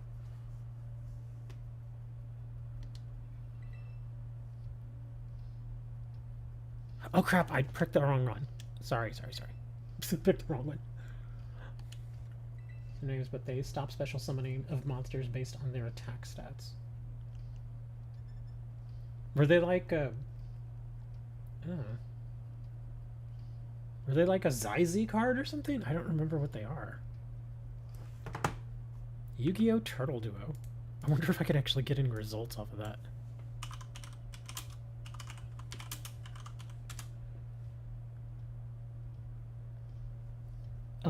I see electromagnetic turtle. I see pyramid turtle, which I'm very familiar with him. Bujinji turtle. What is this guy? You can banish this card from your graveyard. Okay, that's probably not him. You remember the card art, but not the names. 0 attack, 18 defense, and 19 and more of their... Okay. Yeah, so it's not UFO turtle. It's not pyramid turtle. Not catapult turtle. There are a lot of turtles in the game. Not electromagnetic turtle. Not giant turtle who feeds on flames. Not crab turtle.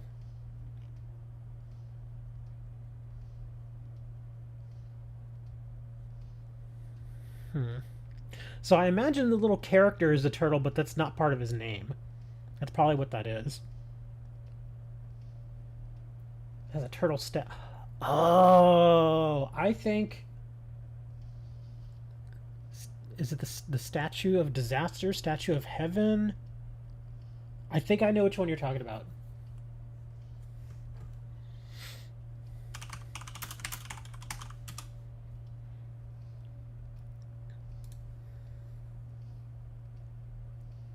Okay, that's not a turtle, but I think you mean like the various barrier statues. Is that what you mean?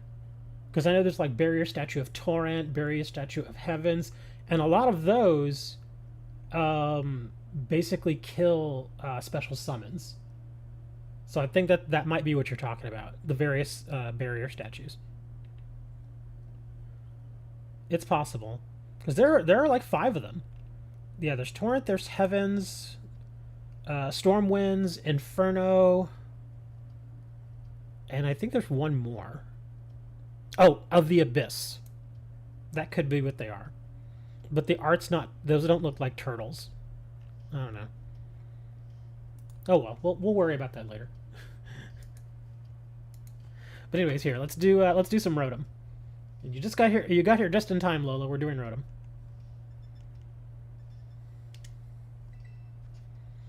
Invite friends with leaking code.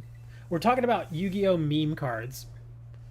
And he had mentioned one that has like a turtle on it, or 2 turtles on it, but we can't remember, or we can't figure out what the name is. I thought he was talking about the barrier statues, but that doesn't seem to be it.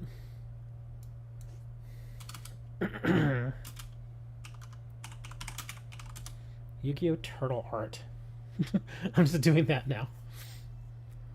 Yeah, more catapult turtles. 30,000 year white turtle. What is this? Not that guy.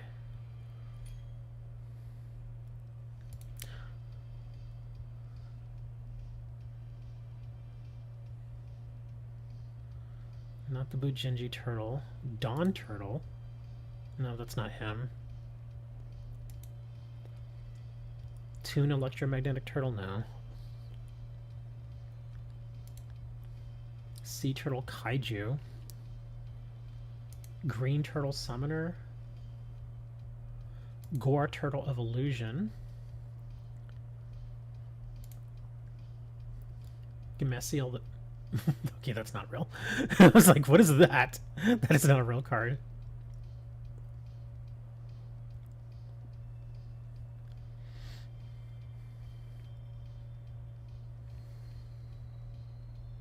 I can also look this up on TCD Player. I'm super curious now as to what it is. It's like, it's one of those things where it just kind of, it's like a brain worm where it just gets into your head and you're like, I have to know this now.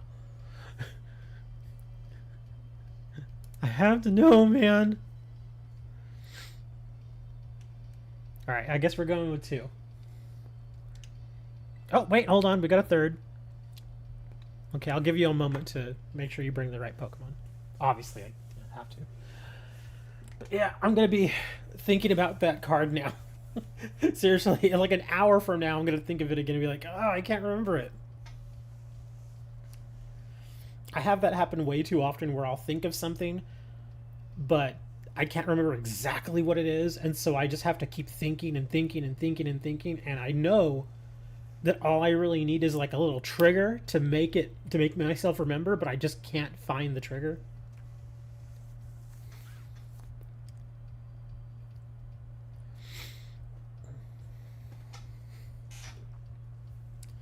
Oh, you're bringing your Fampy.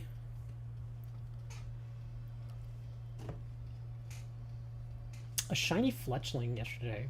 It's now a Talonflame. I actually have Talonflame in my party right now. Yeah, he's only in there because I'm hatching eggs. But yes, my shiny Talonflame is in my party.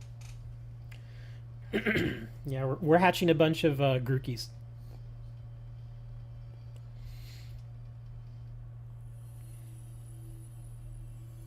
I misclicked on Fanpy. Uh-oh. Well, we're going to see what happens here. This shouldn't be too bad. It should be fine. As long as you don't die like 20 times, we're fine. Oh, wait, that's the pig. Oh, you brought a pig. Okay. Yeah, I'm just going to flash cannon this guy over and over again until I can Terra.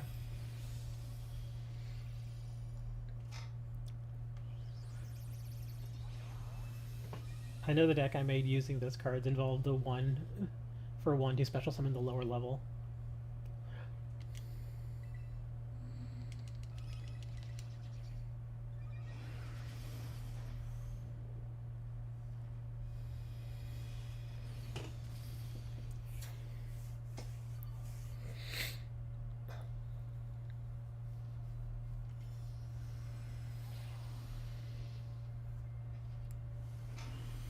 Paralyze is going to be brutal.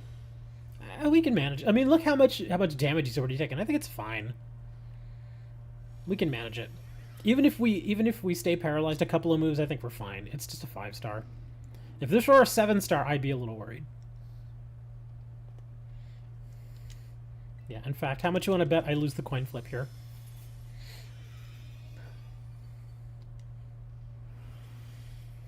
Come on, let me get my move off.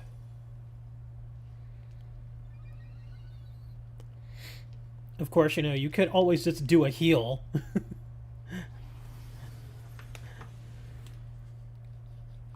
Yep, I knew I was going to lose the coin toss.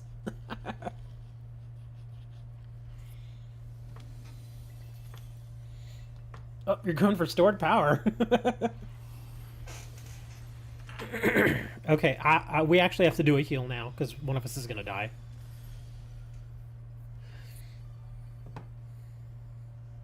Wow, I only hit him for 30 damage.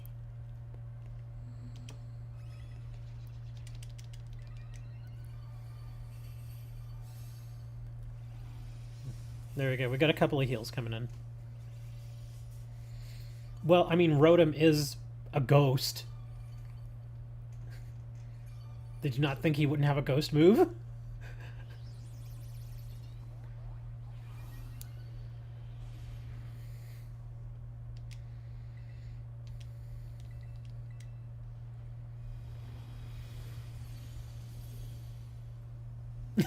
He keeps hitting you with Hex. Oh, he's gonna keep going. He's gonna keep hitting you with Hex over and over. That's why I was kind of like, why are you bringing Mewtwo? But I was like, eh. No big deal. Oh, my camera messed up. Like, my camera's stuck.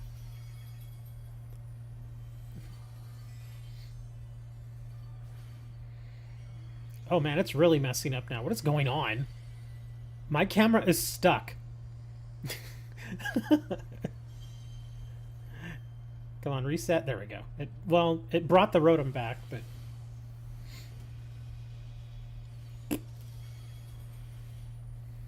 Yeah, it's not resetting my camera. There it goes, finally. Oh my gosh. Yeah, even after all the patches and stuff, they still haven't really completely fixed this. And it's been a while, too. Didn't this game come out in January or something?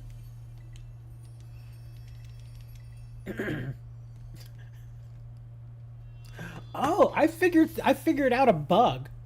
Or why the bug was happening. Or not necessarily why it was happening, but why it worked the way it did. And I say work because...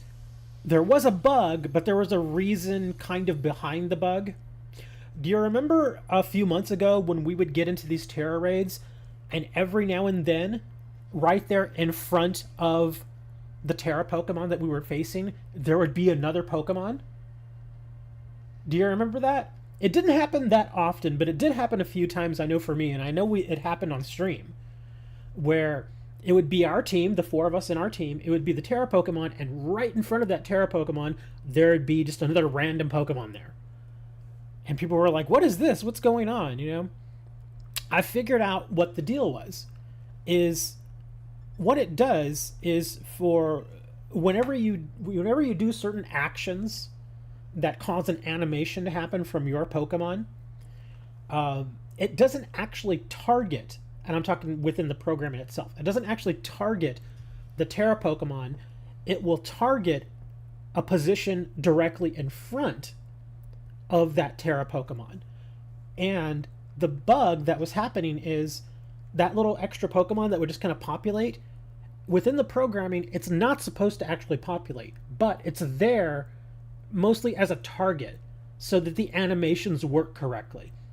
And the bug about it is that you just simply weren't supposed to see that Pokemon. So technically it's still there because that's within the programming, but the bug was us actually seeing it. I hope I explained that right. It sounded right to me, but I know I can be confusing sometimes. Sorry. When there was a Pokemon outside the map, so it looked like... oh, right. That happens all the time, though.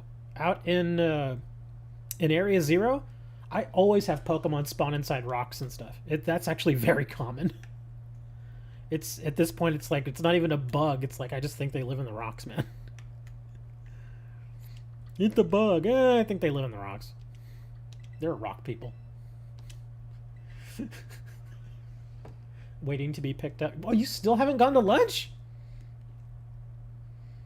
I thought you would already be coming back from lunch, man. Oh my god. Look at the Lechonk, he's asleep. I thought for a second that he was standing on the side of the tree, but no, he's just asleep. It's like, speaking of bugs. Oh no, he's just asleep. For lunch, took a shower and... oh, okay, so you just got ready. Oh. Speaking of which, my mother said she was going to come visit me like in May. She still hasn't come visit me. I understand why, though, man, because it's so freaking hot this summer. I don't blame her. Even if she offered to try to come see me, like, between now and, like, September, I would tell her just wait. Just wait till, like, November, when it's a little cooler. Here we go, look at that. We got another electric type, but he's normal Terra.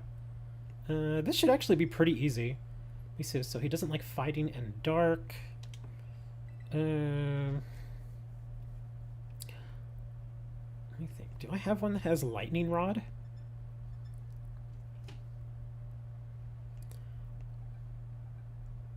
I don't think either of my Mudsdells have fighting moves. Oh, isn't it Great Tusk that is fighting in dark? Or fighting in ground? Because I want to get a ground. But I also want to get one that has fighting. So fighting ground. You took a trip to Florida? Were you Florida man? It is Great Tusk. Yeah, there he is. Now I have to figure out which one of these is ready. I think it's this guy.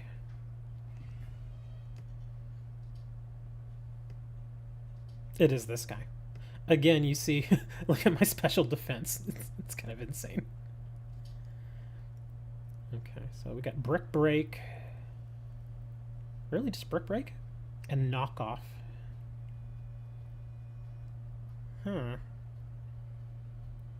You're going to bring Great Tusk, but he's level 55. How is your Great Tusk only level 55? Taking a trip down the road to a steak house. like how you kill a vampire with a steak. You're like, no man, you know what I mean. They're spelled differently, I'm sorry. The way you spelled it is like a steak, like a large piece of pointed wood. Like what you would use to either, like, you know, secure like a tent or something. Or to kill a vampire. That's a steak. I know you meant steak as an S-T-E-A-K, as in, you know, a chunk of meat. It's still pretty funny, though. I'm sorry, it's funny to me. Let me see. I feel like I should have better moveset. Brick Break is fine. Endeavor, Head Rush, Close Combat, Taunt, Defensive Curl. Really? He's going to Florida to be the next I don't think you're going to find many vampires in Florida, man. Unless they're daywalkers. Let's see. Bulldoze, Endure, Zen Headbutt, Sleep, Rock, Taunt, Play Rough, Hyper Beam. Yeah, he doesn't really have too many good moves here, at least not for this fight. Yeah, I was hoping he would have something like a sword dance or something, but no. I guess this is as good as he's gonna get. This should be fine. Here, we'll go with Great Tusk. Sometimes spelled bad too. I just figure it's probably y'all's autocorrect. Like, that's why I'm saying I don't make fun of you. I'm making fun of, like, autocorrect. That sort of thing. Because, again, I know what you meant, but it's just funny sometimes. Mudslap, Great Tusk meta. Mudslap actually wouldn't be terrible.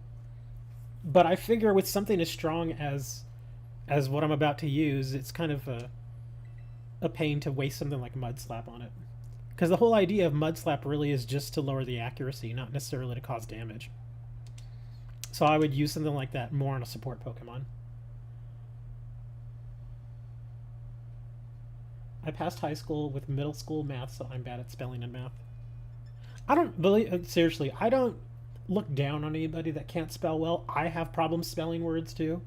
And again, like I've mentioned to you guys, I went to college as an English major. An English major. I've written books. I've ghost written books. But just because you're a good writer doesn't necessarily mean you can spell well. And I have read also many manuscripts. And the spelling in some of those is just bad. But the story's great. And anytime that people kind of get on you, like, because I've had people get on me, they're like, yeah, you've written books, but you can't spell. What's with that? And I'm like, dude, you don't have to be able to spell well to write a good story. You can be a terrible speller, but write amazing stories. That's what you have editors for. I'm like, that's why editors exist, so that they can go in there and they can make sure the grammar is right and that the spelling is correct and the proper spelling of a particular word is used in the right way. Kind of like how you just did it, how steak and steak. One is a food, the other is a piece of wood or something that you stick in the ground. Someone may mean steak, the food that you eat, but they may spell it steak. So even just the flip about it is kind of funny, but you got to have somebody go in there and fix it. Books of peaky literacy can be cash cows. Just ask the typo misprints of Harry Potter. You know another one? Where, well, I mean, this one's a little different. I guess I can't really make fun of that in that way. Because I was going to say 50 Shades of Grey, But from a grammar perspective, it's fine, but the story is terrible. It's just bad. Love history, hate math. I love history too. I love reading about history. I'm actually reading a book right now about oh gosh, what is his name? I have the book in the other room. That's why I can't think of it right now. Thomas Jefferson. I'm reading a book right now on Thomas Jefferson and his history. It's not necessarily a personal history, but it's about how, pretty much how his existence and how he operated within the government kind of shaped how the United States is today.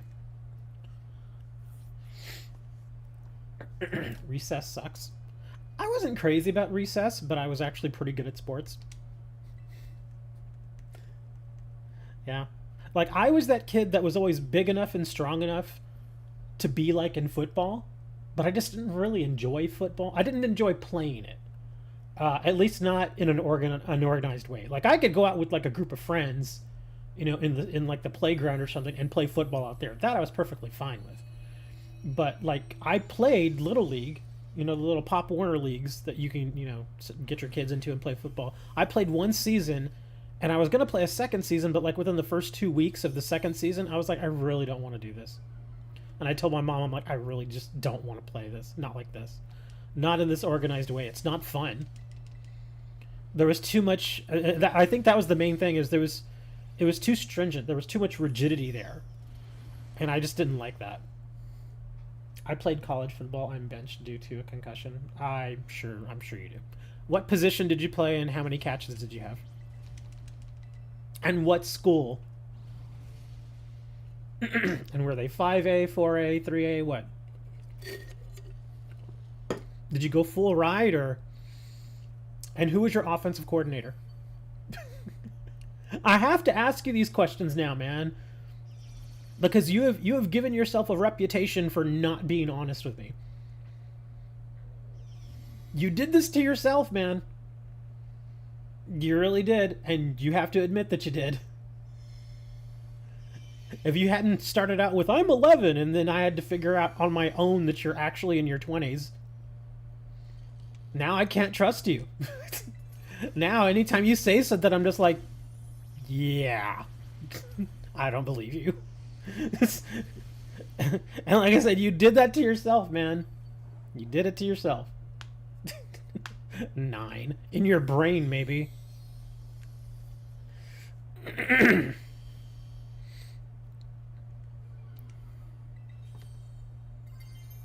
Oh, I actually don't even really need a Terra. Yeah, I won't get any benefit from the Terra. No, I'll just keep attacking. Oh, man, I didn't realize I was... Oh. Could be 11 with 9 years experience. Like what most employers want. Must be between the ages of 18 and 25 with 20 years experience. Or the funniest ones I've found was there was a guy...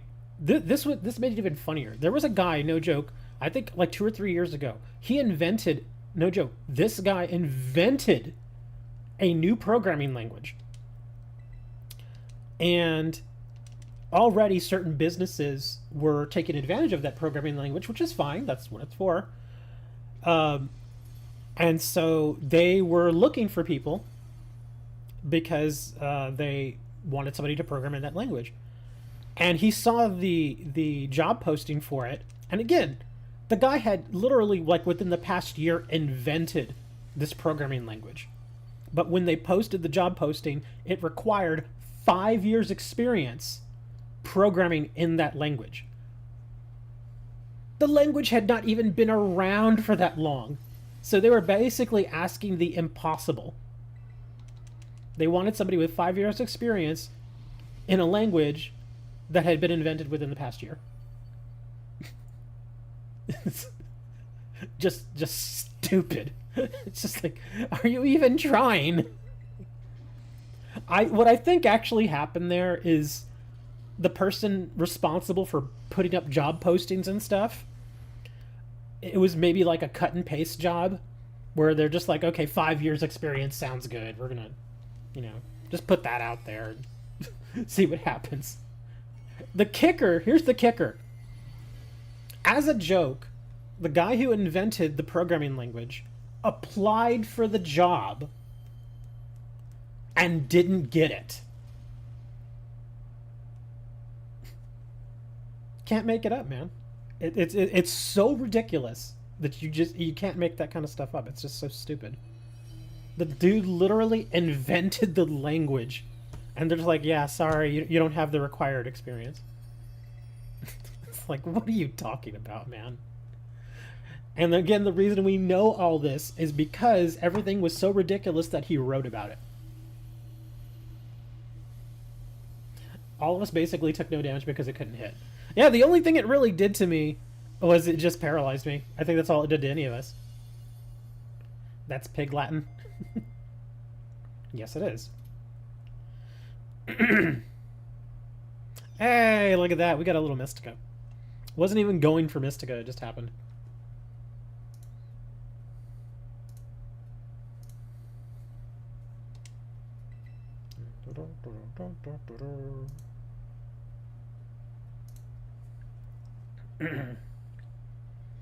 It transfers to...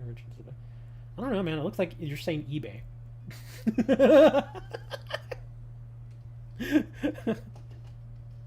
Like, look at Estbay. I know what it means. You're trying to say best. But the spelling makes me think eBay because minus the S and the T, it's eBay.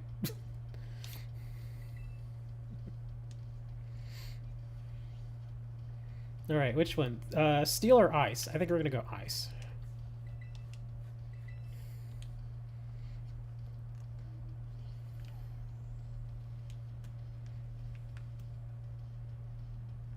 Yeah, he was doing that from the static. Yeah, it wasn't anything that he really did to me. Well, technically he did do it because that's his ability, but yeah. Well, I mean, because Pikachu usually has something like Iron Tail. What was that? Oh, okay, never mind. I thought it was a shiny. It's just a Spupa. But yeah, he usually has something like Iron Tail. So I thought maybe that's what he would be able to hit me with. But yeah, I guess he just didn't want to use it. Sandgoose, Krogunk looking like he's... Look at Krogunk, dude. He's either like a zombie or he's like zonked out of his mind. Dude's like, bruh, this weed was good. He's just chilling. He's like, dude, this is awesome. Okay. He did have Iron Tail? Oh, I didn't even realize it. That shows you how much I was paying attention to the... Oh, crap, look, I'm still not paying attention to the things over here. I'm so busy talking to you guys right now, I'm just kind of like, eh. Okay, here we go. There's Moni. Checking in, making sure we have enough cheese. I saw that message that you put in Discord about the Genshin event. So somebody called in like a threat? That's what happened, right? Who does that? The only thing I can think of is that some dejected weeb, and I have to say weeb because, and I know people like to use the word weeb as like a put down, and in this case I'm actually doing that because I can only imagine that somebody who probably wanted to go but couldn't go, and maybe they were bitter about not being able to go, was like, well, if I can't enjoy the event, then nobody can enjoy the event. And so he decided he was just going to mess it up for everybody. They posted pics of them going to the convention and pictures of a homemade... Oh! Okay, that's a bit more than I thought. Okay, so it wasn't just like a phone call or something. It was like actual photos. That's kind of dumb, though. If he does that, if he posts that like on social media or something, they're gonna catch him. Yeah, it is very easy to track people that way now. Yeah, that dude's probably gonna get in some serious trouble. I mean, even just calling in a threat like that, you go to jail. Well, at least here in the US, you go to jail for that. It's not like super serious, like you won't be in jail for like 20 years, but you'll probably get locked up for like 6 months. Still kind of a bummer. It makes me think though. This weekend is actually the famous San Diego Comic Con. It's like the biggest Comic Con in the United States, and it happens every year about this time in California. And obviously we have tons of conventions, but San Diego Comic Con is like the big one. That's where like all the big name movie stars and stuff will sometimes go to promote like their new movies and stuff. And there's a ton of people over there today. Well, basically it's like a 4-day thing. It starts like on Thursday and then it goes till Sunday. And only a 3-star. Cooking pan filled with nails. It sounds like a dirty bomb. And what city? I know I'm poking your brain on this over and over again now. What city was that in? Because wasn't it like it was like in Korea or something, right? Like in South Korea? If it was in South Korea, I imagine it'd be like in Seoul or something.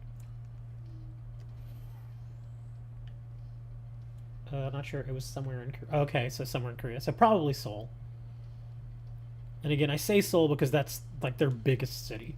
So probably there. Or maybe on the outskirts. But yeah, those dirty bombs, they can cause some pretty nasty damage, man. Like when we had that incident at the Boston Marathon? Yeah, it was the Boston Marathon several years ago. They had one of those pressure cooker devices. And they filled it up with like ball bearings and stuff. And it exploded, and it killed only 2 people. I say only 2, but still that's too many. But there was the biggest issue I think that they had from all that is that a lot of people were maimed, and by maimed I mean they lost limbs. I remember hearing a story about a woman who I think she lost both of her legs because she was pretty close to where it went off, and the ball bearings just shredded her legs, just absolutely annihilated them. Obviously she survived, but she is now without her legs. And a lot of people suffered injuries like that. A lot of people, their legs, their knees, their feet just got obliterated. Sangpa Gu Seoul. Okay, so it isn't. It sounds like a district in Seoul. But still, why you gotta do that? Why you gotta do that stuff to people, man? Let them go have fun. Especially at times like this where everything is expensive and everybody's stressed out, and sometimes people just need to unplug, man. Let them go, dress up as characters and have a little fun. Speaking of which, now that we're talking about conventions and stuff, I kind of want to see when the next convention is here near me. Because we do have like 2 conventions that generally happen here in my city. And every single year I forget about it. And the day I remember is usually the day that it's happening. And so if it's only like on the day it's happening, I'm like, oh crap. I mean, I could go down there, but I don't like going to things like that on such short notice, because usually when you go to places like that, when you go to conventions or card shows or whatever, you want to go down there, with some money. You want to have like a plan. Because like if I were to go to like the Comic-Con or something in San Diego, which would be very expensive, obviously you want to plan for plane tickets and hotel, and then you obviously want to have a whole bunch of spending money because there's going to be a ton of stuff there to buy. Hopefully it won't be too warm. They used to do one of the anime conventions we had here years ago was during August, and they learned the hard way. Nobody wants to dress up and go to an anime convention in South Texas in August. They just don't want to. San Antonio just recently had one too. In fact, last weekend they had another convention, and people went because it's San Antonio. It's a massive city. They had people go, but the attendance wasn't nearly what they were hoping for. Again, because it's just so darn hot, man. I think last weekend in San Antonio, it was like 105 degrees, man. And I get it, you get to go in the convention center and you hang out inside, but still, just getting there. I mean, traffic in San Antonio was bad enough. And then when you pair that with a convention, it's just, ugh. Oh, look at that. We got our 6-star was the same guy. Okay, he's going to wait for a second because I actually want to check. I'm going to do a search. Let me see. Let me see. I guess let's try anime conventions near me. Oh, you have got to be kidding me. You have got to be kidding me. Guess when the convention is. There is one that I'm seeing here immediately popped up when I searched. Guess when it is. I'll give you all a minute. Last week. No! But you're on the right track. You're on the right track. Okay, enough of that. It's actually next weekend. It starts on Friday, the 28th. So, technically it's still a week in advance, but again, it's in the summer, which, again, I understand why they do it in the summer because more people are off, it's easier to get off of work, that sort of thing. But again, it's just so freaking hot here, man. I mean, I live here in the city and I don't even want to go get in my car during the day. At least I didn't miss it. I know, right? Yeah, Corpus Christi Comic-Con 2023. Let me see what kind of info it says here. At the American Bake Center. I know where that is. That's downtown. Get tickets. Corpus Christi. Here we go. Corpus Christi Comic-Con. It has an official website. Oh, the tickets actually aren't that bad. 3-day pass is $60, pretty reasonable. Friday pass is $35, Saturday $45, Sunday $40. That's actually not bad. I would only want to go for like a day, so I guess I would probably just splurge and pay the $45 for Saturday. But again, I like to know about these types of events like at least a couple of months in advance, so I can save up a good chunk of change to just buy stuff there. Because yeah, when I go to these types of events, I want to have like $400 or $500 because I would just, there are certain things that you can really only get at conventions like that. There aren't really any stores around that sell that kind of stuff. But yeah, the tickets are actually not that bad. $60 for a 3-day pass, but like I said, I wouldn't go for all 3 days. I'd only go for 1 day. I'd go for 1 day and I'd probably force myself to stay like 6 hours just to make it worth it. Does the convention center at least have AC? Yes. Yeah, it's at the American Bank Center, which is actually probably one of the nicest venues or nicest, I guess, places for like concerts and stuff here in the city. It's very, very nice. So it definitely has AC. Let me see. And then we get child tickets. Wow, child ages 6 to 10, $13. 5 and under is free. Oh, that's nice. VIP pass. Oh, the VIP pass is already sold out. Attendance policy. All attendees must possess a Corpus Christi Comic-Con badge. For admission. Okay. Limited access. Event that occurs in the entire big. Do they? Well, let me see. Who are they? Special guests. Let me see who's actually coming. Oh. Oh, we actually have some pretty decent names showing up here. We have Rachel Lillis. If you don't know who she is, she voices Jessie from Pokemon. She also voices Misty. Okay, that's actually pretty good. And then we've got Eric Stewart. Oh, Eric Stewart. He voices Kaiba. Yeah, he voices Kaiba, and it looks like he also does Brock from Pokemon. Are you serious? Does he do Brock from Pokemon? No way. Okay, that's actually pretty cool. Who else we got here? We got Carrie Jones. I guess he was in Star Wars? Oh, he was in the Boba Fett movie. Or television show. He was also in Alita Battle Angel. And who have we got here? Nakia Baris, she's in one of the Mighty Morphin Power Rangers movies, it looks like. Judith Hogue. Judith Hogue! Oh my god! Judith Hogue was in the 1990 Teenage Mutant Ninja Turtles movie as April.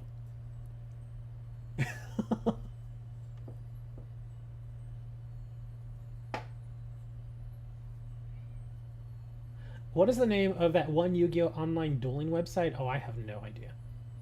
No idea.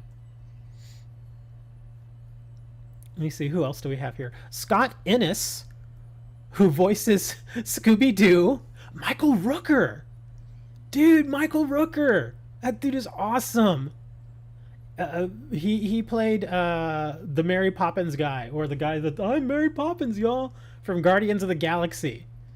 He's also been in a ton of other movies that I've watched. I love that dude. He's great. Who is this? Oh, Chandler Riggs from The Walking Dead. Oh my god, it's the meme kid. It's the meme kid. Do you know that meme? Oops, my controller's getting ready to turn off here.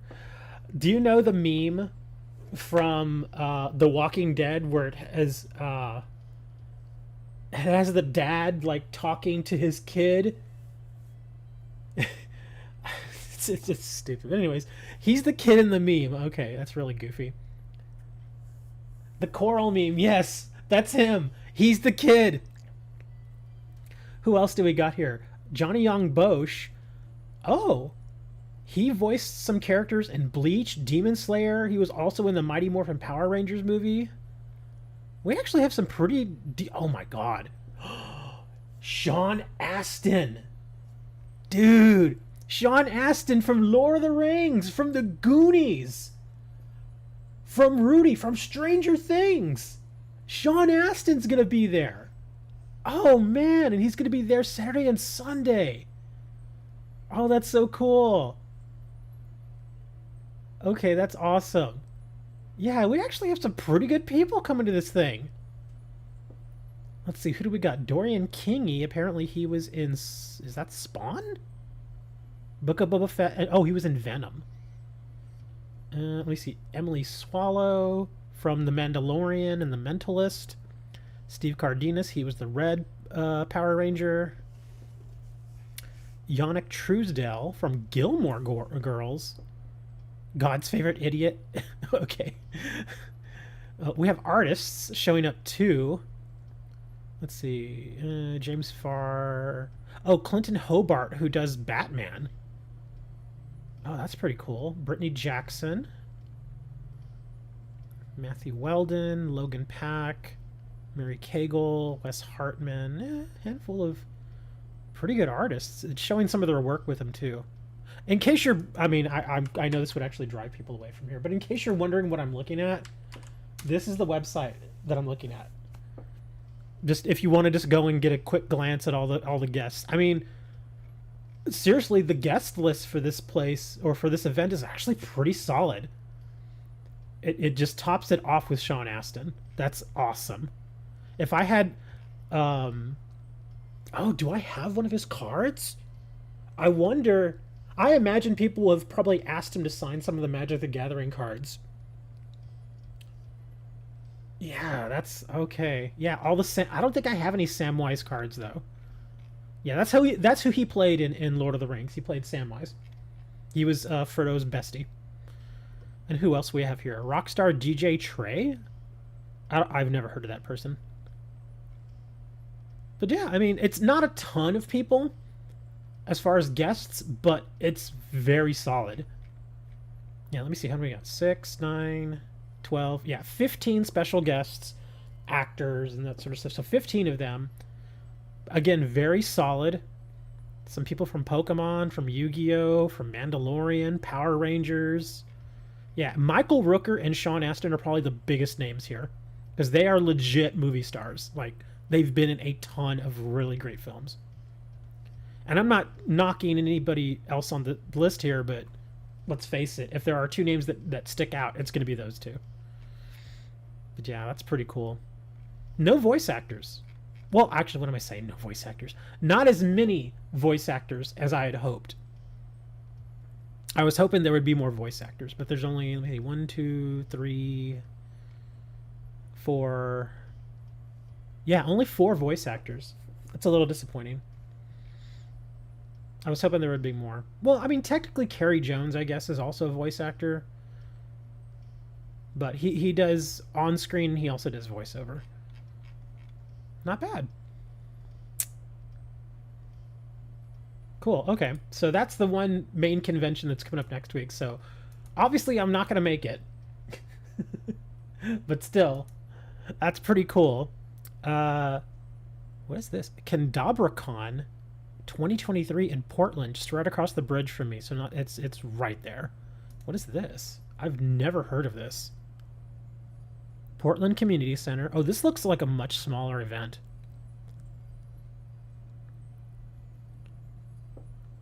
Yeah, this is on Friday, September 29th and Saturday, September 30th.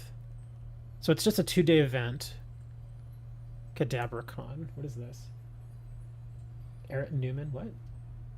Richard going to get everyone's autograph. Well, that's the thing, though, Moni, is you got to remember, at those events, they're available, but you have to pay. You have to pay for those autographs. Like, if you want an autograph, like if you want them to sign something, it's like $20 each. Same thing if you want to take a picture, it's like another 20 bucks.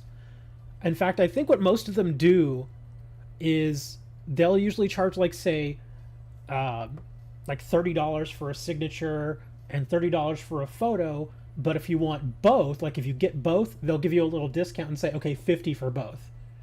That's generally how they do those things.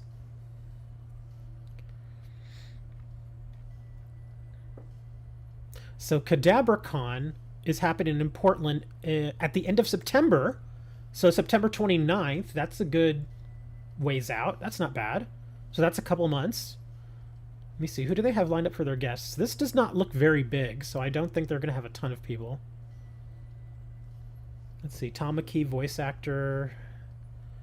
Stephanie Nadolny. Oh, Stephanie has actually done voices in Dragon Ball Z. That's cool. Matt Britton looks like has also done some Dragon Ball Z. The host is somebody named Kakashi. I have no idea who that is. Tracy Lynn Cruz, who apparently is the Yellow Turbo Ranger. Jenny Kwan, a voice actor. I have no idea what any of these shows are. Andy McAfee, again another voice actor who's done looks like a good amount of work, but I don't know any of these shows. Olivia Hack, that name sounds familiar. Susanna Malik, who apparently was what? She was the Sand People? The Sand People from Star Wars. She was apparently the voice of the Sand People from Star Wars. Okay. Katero Colbert, who has also done a lot of voice acting. They got a lot of some pretty good voice actors here.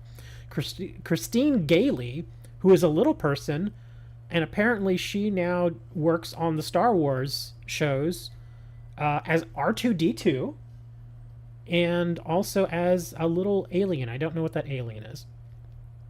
Justin Nimmo, it looks like played the White Power Ranger. That doesn't sound good. Oh, or the Silver Power Ranger. I don't know. I don't know any of that Power Ranger stuff. Selwyn Ward apparently played the Blue and the Red Power Ranger. I think some of these guys who are in the Power Ranger suits, I think they are the stunt doubles. I don't think they're the actual actors. Like this Selwyn Ward, maybe that's why he did both of them, because they just needed somebody to do the stunts. Okay. But he's also done, it looks like he has done another television show somewhere. Yeah, these are definitely smaller names. Karen Whitfield, actress. DC Comic traveling Batgirl. Daniel Logan, again, he's done some Star Wars stuff. Nathan Gershon. Fear the Walking Dead. Let me see. Patrick David, more Power Rangers. Christopher Kamen Lee, more Power Rangers, lots of Power Ranger stuff. Cricket Lay, voice actor. Again, I don't know what show that is. Special guest, Appa with John Marks. Who is Appa? Is Appa that thing from oh gosh, I have no idea what it is. And Molly Zhang, that name sounds familiar too. And she's done a lot of roles. Oh, is Molly Zhang? Did she do a voice in Genshin? Yeah, that name sounds familiar. I've heard that somewhere. Molly Zhang. Hold on. Here we go. Molly Zhang, voice actress. Let me see what credits she has. Demos. Here we go. Portfolio. Oh, she's done a lot of anime. Oh, she voices one of the characters in Star Rail. She also voices characters in a game called Smite. Laid Back, another one. I don't know what game that is. And Shikimori's. What anime is Appa in? It's not an anime. It's, well, I mean, some people call it an anime, but it's an American anime, so I just call it American, you know, animation. But I think he was in, what is it, the Airbender show. I forget what it's called. What are we talking about? We're talking about anime conventions, and I'm talking about ones that are coming to my town or right near me. So let's see. Molly Zhang has also done she's done voices in My Clueless First Friend, Shikimori's Not Just a Cutie, Laid Back Camp, One Piece, Aoshi, More Than a Married Couple, Vinland Saga, Mobile Suit Gundam, Fruit of Evolution, Ningen Fushin, Black Summoner, Life with an Ordinary Guy, Parallel World Pharmacy, Smile of the Ars Notoria, Tsukamichi Moonlight Fantasy, Saving 80,000 Gold in Another World, Raven of the Inner Palace, and then, yeah, she's done a lot of video games here. She's done Honkai Star Rail, Smite, War of the Visions, Black Desert Online, RWBY. Oh, she was in My Time at Portia. She played Penny. That's probably where I know the name, because I played many hours of My Time at Portia, and I remember Penny. More games: Dark Deity, Path of the Midnight Sun, Kraken Academy, Please Be Happy, Mid-Autumn, Girls Overboard, Bistro Days. So she's got a nice little portfolio. Okay. And yeah, that one is, it looks like, at the end of September. So if I wanted to go to that, I guess, yeah, I guess I could. I'd have to start saving money right now. And I'd probably, let me see how much the tickets are.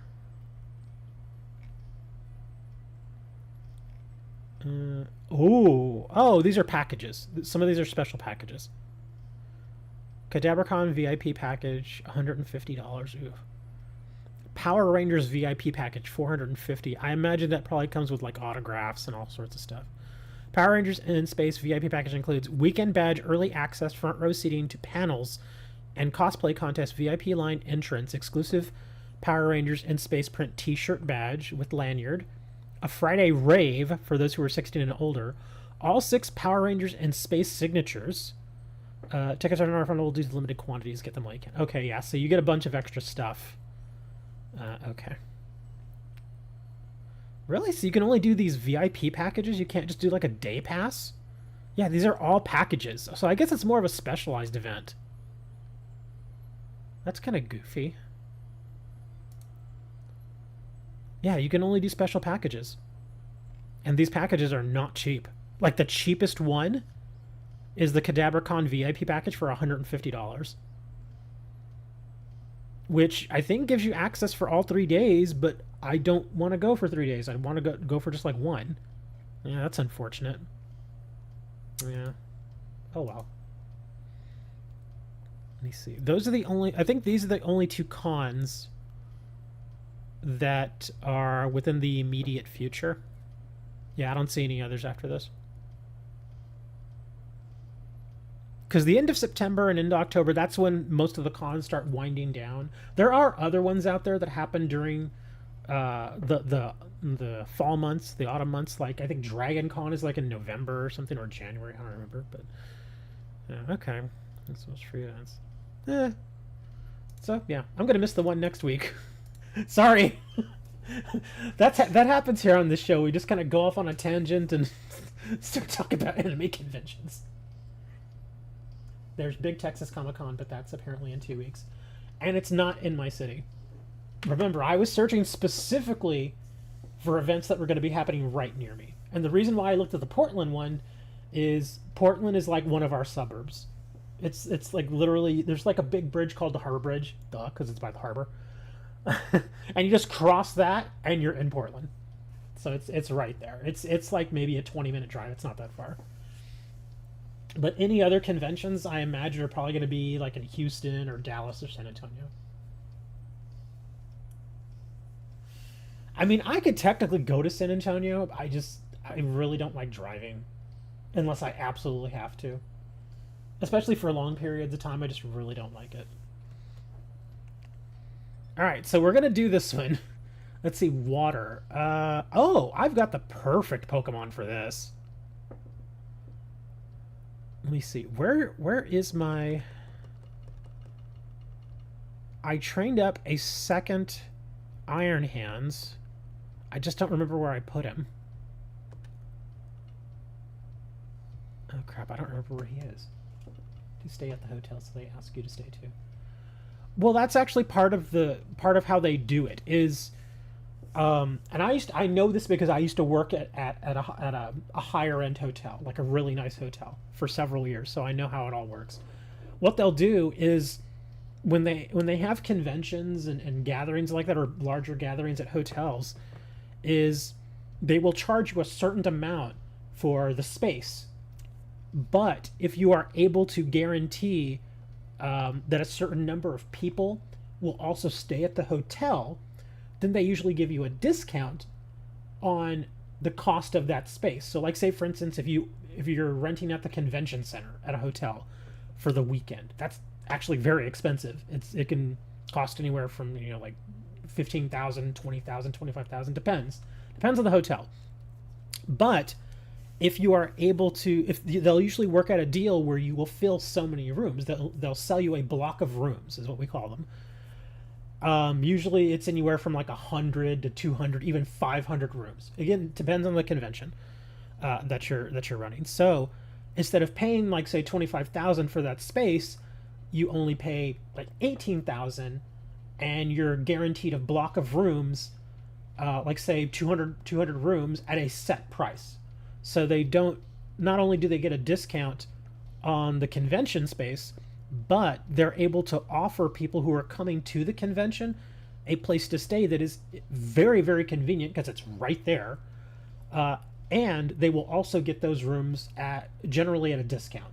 Like if the regular room price for a hotel room in that hotel is say $200, they'll usually get a group rate of like $120. So it's like a discount. Because the whole idea is the hotels don't generally make money off of room prices. That's not where the money comes from. The money usually comes from food and beverage. And if you have people there staying at your hotel, there is a very good chance that they're going to eat at the restaurants there. They're going to order room service. They're going to eat from the minibar. And that's where a massive chunk of money comes from. Like the hotels that I've worked at, we've had multiple restaurants, and then we've had bars, we've had mini bars. That's where the money comes from.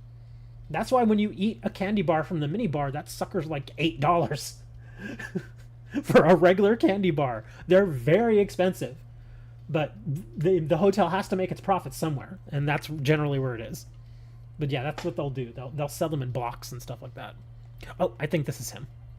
No, it's not. That's the level 55 one.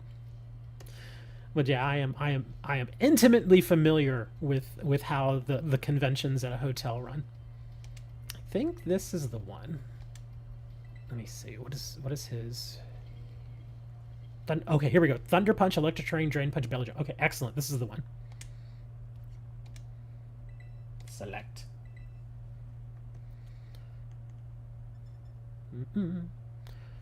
And also, a lot of times, whenever they set up big conventions like that, they do it like a good year in advance, so they can make sure they block off the rooms and block off the convention space and everything. Stuff like that takes, like I said, like a good year of planning. All right, here we go. We're gonna go do this, And I'm bringing electric terrain so we don't have to worry about falling asleep. So yeah, that's what I'm going to do immediately. As soon as this starts... Oh, come on. As soon as the fight starts, I'm immediately going to do electric terrain. So we should be perfectly fine.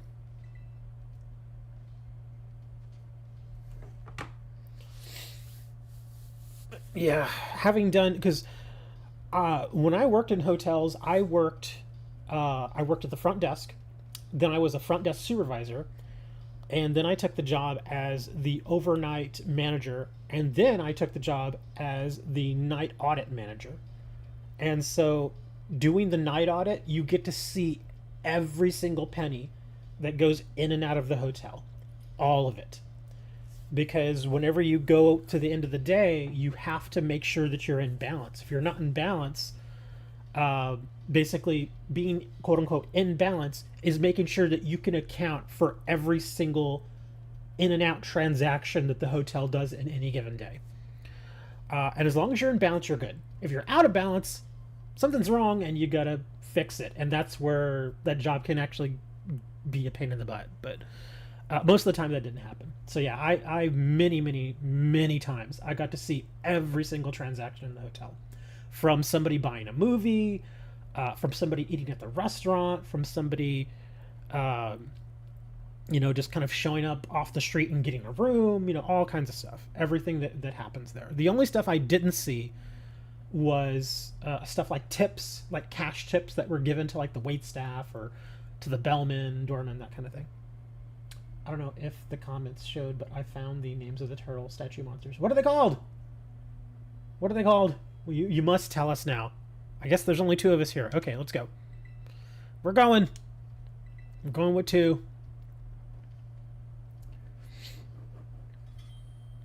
I swear, if those turtles have a completely unrelated name, which is not unusual in Yu-Gi-Oh! Like, you could have a character that looks completely like a lion, and his name is like Doug. I play Doug!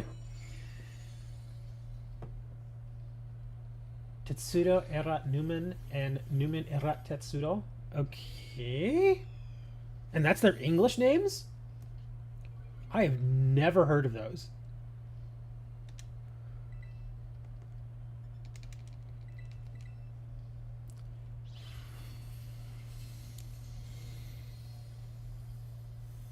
I'll have to look those up. I've never heard of them. Wow, that's a... I'm pretty sure I've seen them, but I just don't remember. Because, again, with my business, I just... I go through so many cards that I just forget. Like, half of the cards in Yu-Gi-Oh! Some of the names are so goofy that I just don't even bother to remember them. Like, if you've ever watched any of my opening videos... Every now and then I'll come across a card in Yu-Gi-Oh! That I just don't even bother trying to pronounce the name of. I'm just like, yeah, it's, whatever this is. And I'll just move on to the next card. I'm like, I'm not dealing with this.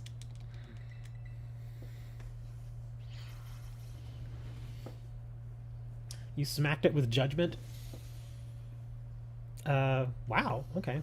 I smacked it with a thing, and it didn't hit him that hard.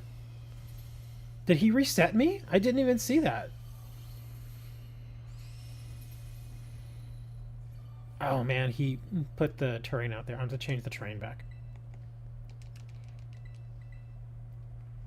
In a pack decades ago and loved its gimmick as it pairs with field control deck surprisingly well. Just the duo has no specific support, which is why I used 1-for-1. Okay. So they were basically one-off cards. Okay.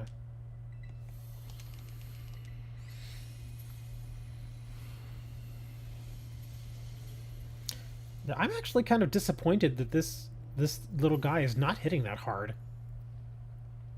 Even without belly drum. See, now he reset us. Okay. But yeah, why is he not hitting that hard? That's weird.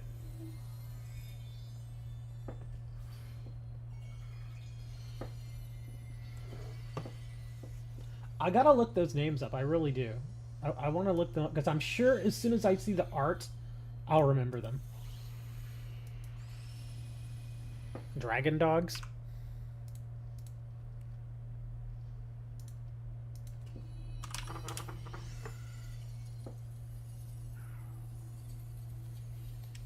I'll just catch this for no reason. There we go. Okay, here we go. Looking it up.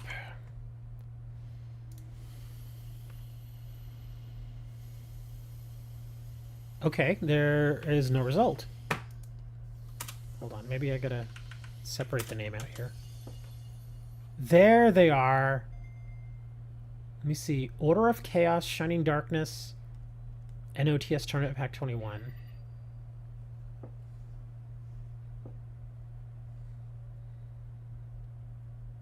Yeah, these are... Well, they're short prints. They've only ever been commons.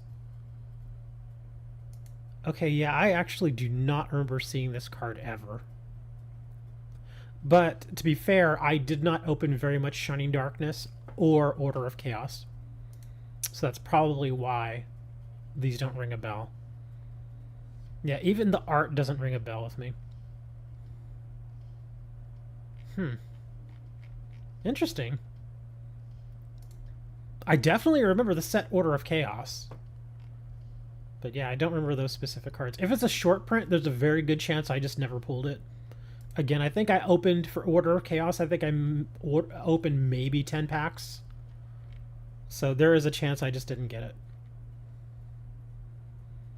Besides, who needs that card when you can get Vampire Koala out of that set? That's right, Vampire Koala. And what about Sweet Corn? That's right, Sweet Corn is an Order of Chaos. Gotta get that Sweet Corn. Or Koala. He is also in that set. Screw the turtles, we're getting koalas. Sorry. Common shards, Kelpsy berries. I have right leg of the forbidden one. Really? So you stole somebody's leg? That's mean.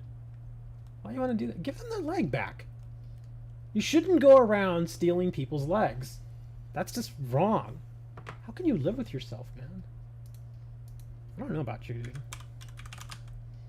First you're 11, then you're 21, then you played college football, and then you didn't. And then your mom died, and then suddenly she's alive, and now you're stealing people's legs. What is up with you? It's the weirdest thing, dude.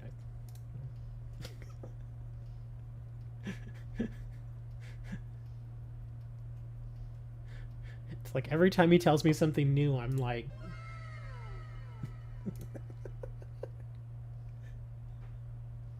I know it's a card, I'm teasing you.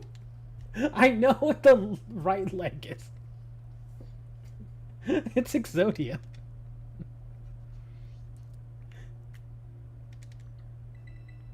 Hey man, you tease me time and time again by lying to me, just making stuff up, so I am absolutely going to do the same thing to you. I'm going to tease you now to no end. Never thought it was worth anything. It's been reprinted several times, but every printing has value, even the common versions. I remember getting the common versions in, I think it was DB1, Dark Beginning 1. And when that set first came out, years and years and years ago, even the common pieces would sell for like $5 or $6. Even now, I think they're about $4 or $5 still for the common versions. Of course, Dark Beginning isn't produced anymore, so that's why they're worth a little bit more. In fact, let me look up, let me see, left leg of the, here we go, left leg of the forbidden one. Yeah, there's been plenty of printings. Dark Beginning 1 price is $3.15. Legendary Dex is $3.22. Dark Legends is $3.48. Yeah, all of them are worth a few dollars. And then as the rarity goes up, they are worth more and more and more. Retro Pack. Wow, Retro Pack 1 is $7.60. Let me see, what about the original LOB one? Here we go. Yeah, original LOB is $17.73, and the first edition one is worth a lot more. Let me see, what's the first? Oh my god. Yeah, first edition version of that card in near mint, $200. Of course, the first edition ones are very rare. It's very hard to find those. And then, I don't know if you all realize, but the 25th anniversary editions are coming out in Yu-Gi-Oh! In fact, some of them should already be out, I think. Yeah, they should be out at this point. Yeah, they are. In fact, you can get them because, and what I mean by out, I mean like the actual booster boxes. They basically reprinted LOB, which is Legend of Blue Eyes, Metal Raiders, Pharaoh Servant, Spell Ruler, Invasion of Chaos, and Dark Crisis, I think it was. They reprinted those 6 sets, and not only can you get the booster packs in that, I guess, reprint of the Legendary Collection, the original one, but now you can actually get the 25th anniversary reprint of all of those sets in booster box form too, which is kind of cool. Some people are asking way too much money for them though. It's like, come on, it's a reprint. Like, I think these are a little too expensive. Like, I'm looking at the 25th anniversary edition of Legend of Blue Eyes, $80 for a sealed booster box that's 24 packs. It has come down a bit, but I still think that's a little too expensive, at least in my eyes. I think this should be probably a $68 to $75 box. But I guess if you want to go and check out some of the old school cards, you can just buy this, and there you go. There's also Metal Raiders too. If there is any one box I would get, it'd probably be Metal Raiders. If not Metal Raiders, then Dark Crisis. If not Dark Crisis, then Invasion of Chaos. Why is there a card called Tomato in Tomato and in Motto? Yeah, I think they just make up some weird names at some point. Oops, I picked the wrong Metal Raiders. Here we go. 25th anniversary booster box. Let me see. Metal Raiders. See, now this makes a little more sense. This I could live with. The 25th anniversary edition of Metal Raiders, which is a great set. Well, at least when it came out, it was great. It's still pretty decent now because there's some pretty awesome cards in it. $70, $69.08 shipped. You got to add in tax and everything, but still, it's like comes out to like $74. That's actually not bad. Not bad at all. I probably wouldn't mind buying one of these boxes. Let me see Dark Crisis. I love Dark Crisis. 25th anniversary edition. Here we go. What is the price on this one? Come on. Worldwide edition. Here we go. Booster pack. Here we go. Come on. Really? Are there no boxes? Okay, this doesn't seem right. What's going on here? Let's see. Sealed product. Really? Did they not really? Oh, there is no booster box for this one. They have packs, but they're not selling them in booster boxes. Weird. Okay, hold on. Invasion. Chaos. Let's see. 25th anniversary. Here we go. Oh, this one's even better. 25th anniversary of Invasion of Chaos. $63. That is very fair. That is very, very fair. I'm actually tempted. Sold them for cheese tomatoes. But yeah, that's actually really good. Invasion of Chaos, $63. That is an excellent price. That's perfect price. Let me see. What was another? Oh, Pharaoh Servant. I don't really... Pharaoh Servant's okay. The only card that I would want out of it is Jinzo. There's also, well, it does have Buster Blader. Let me see, what does it have? Oh, it actually does have a few good cards that I forgot about. It has Buster Blader, Jinzo, Thousand Eyes Restrict, Premature Burial, Goblin Attack Force, No One to Cross Out, Call of the Haunted, Imperial Order. Wow, it actually does have some good cards. I guess it's been a little while since I've looked at this. Let's see, Magical Hats, Grave Robber is actually still useful. Ceasefire. And again, the booster boxes are pretty fair, $62. Let me ask you guys, would you all actually want me to open one of these old boxes on camera? Just to kind of go through the good old memories. And if so, which box would I order? Let me see, Spell Ruler. I don't think I'd want, well, actually Spell Ruler might be interesting because it has all the Toon monsters. Oh, yeah, Spell Ruler has some good stuff.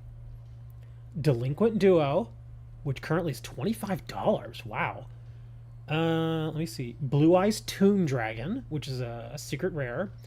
Relinquished, Toon Summon Skull, Toon Mermaid, Mystical Space Typhoon, Snatch Steel, which was an amazing card back in the day.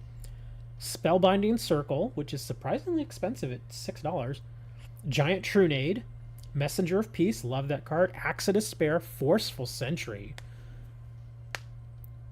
Serpent Night Dragon, which is Painful Choice, Toon World, Upstart Goblin, Confiscation. Wow, there are good cards in here.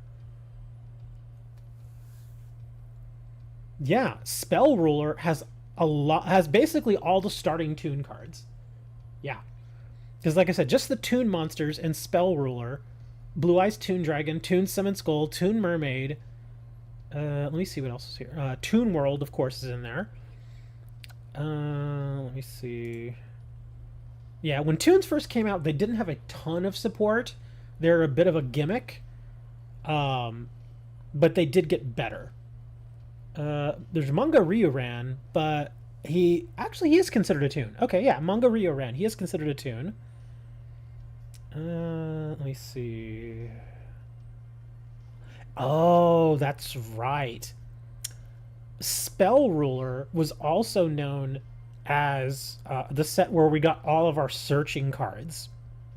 And by searching cards, I mean stuff like when this monster is destroyed and sent to the graveyard, you can search your deck for another copy of that same card. Stuff like Mystic Tomato, Shining Angel, UFO Turtle, Giant Germs, Giant Rats, Nimble Momongas, stuff like that. Wow, he doesn't have... That's right, he also has Sonic Bird. Sonic Bird is a great card. What else we got? And then, of course, we got some goofy ones. Oh, Flying Kamakiri's in here, too. That's another searcher.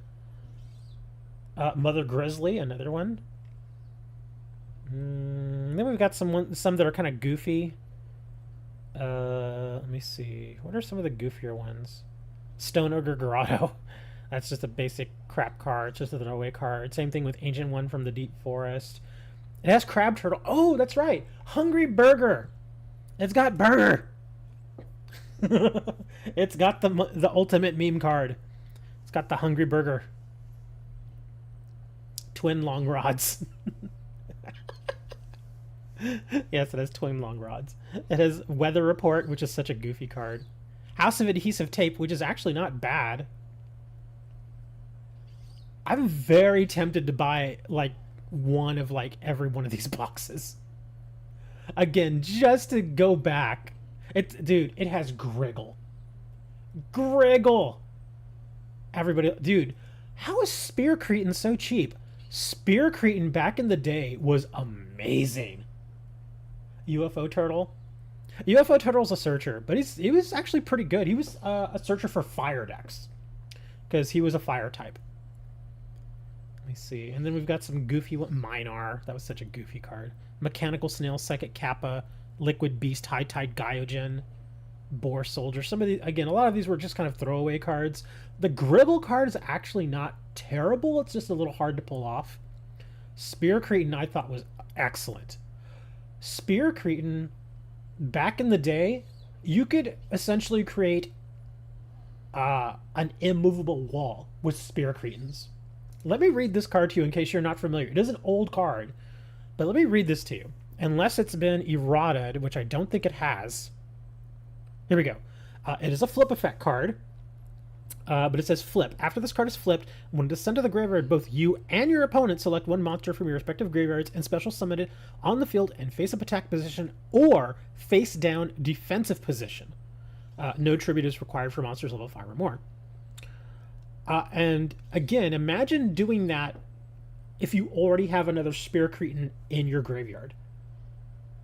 And I actually did use this in one of my decks back in the day. Essentially what it does, it's unfortunate, obviously, that it gives your opponent monsters, but you can basically just keep bringing the Spear Cretins back over and over and over and over again. So they can attack, it flips, it goes to the graveyard. If you already have another Spear Cretin in there, you bring that Spear Cretin back, set it face down, they attack again, flip, again, it just goes over and over and over again. So it can be an unending wall of Spear Cretin. And again, when you think of the time that this came out, that was pretty amazing. Yeah, it was so hard to get rid of Spear Cretin at the time. There was no element of crossout, but there was a period of time, like a good year or so, after Spell Ruler came, or pretty much from the time that Spell Ruler came out to about a year later, for some reason, nobody used no element of crossout. Nobody. In fact, I know in my circle of friends, and there was, again, at this point, we were already running tournaments, and there was tons of people there, dozens of people showed up all the time. And I remember looking at No Limit of Crossout and thinking, why are more people not using this? It's such a good card. Because it gets rid of stuff like Spear Cretin, like Magician of Faith. There were certain flip cards back in the day that were amazing. Magician of Faith was a great one. Gets back a spell card from your graveyard to your hand. Another one was Cyber Jar. Certain jar cards like that, it was like they would just blow the game up. And it just surprised me so much that No Limit of Crossout was not used more. And then finally I started using it, and then other people in my circle of friends, they were like, oh wow, that actually is a pretty good card. And then they started using it, and of course we started talking about it online, like on Pojo.com. And then suddenly we go to the next regional, everybody's running Crossout. Because it was so damn good. Okay, I'm sorry. We're talking about cards again. Let me get back over here and we'll face this Gudra. Everybody's like, get back to the game, man. Sorry. Okay, so we got a fire Gudra. What type of moves does he do? Is he water? I know he's a dragon, but does he do water type moves? I can't remember. Do you all remember what Gudra does as far as his moveset? I honestly don't remember. I can never remember with Gudra. But it is a fire, so it doesn't like ground. It doesn't like... Well, I'll just bring a water type. Yeah, let's just bring a water type.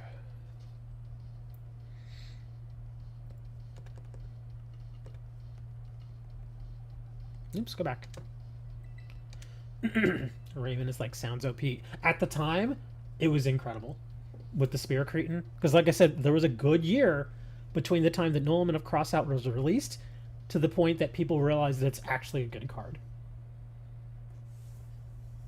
And I'm sure that, like, I mean, I'm not going to claim, oh, I was the first one that thought Crossout was good, so I used it. I'm pretty sure there were other people that around the same time made the realization that they were like, huh, okay, that's actually pretty good. Let's try Crossout. Because at the time, the two biggest flip cards, again, were Magician of Faith and Cyber Jar. And pretty much every deck ran those two cards. And it was a pain in the butt to deal with them because it was so hard to stop them at the time. At that time when Spell Ruler was out, yeah, I don't think there was a monster or another spell card besides Crossout that was able to get rid of those cards. I think Crossout was the only one for a while, so that's why it got popular. Water with Dragon Dance. Okay. Well, let's go ahead and... I don't think anybody's even here anymore because I've been talking about cards so long, but I'm going to put the code out there in case anybody wants to join. Now Moni... Yeah, Moni took off. He's all checking out the cards and Spell Ruler box now. He's like, hey, maybe I'll order a box of these. Dude, the pricing on that Spell Ruler box is pretty good. 63... Let me see what Amazon has it for, though. Because when I buy from Amazon, I also get an additional discount because of my deal that I have with them. Let me see. Spell Ruler. 25th anniversary. Okay, here they want 70, so it's a little more expensive. And even with my discount, it's not as cheap as it would be on TCG Player. So it'd probably be better just to get them on TCG Player. Yeah, I think I'd probably just get them over there. What about, let me see. Pharaoh's Servant. Again, $70. Invasion of Chaos.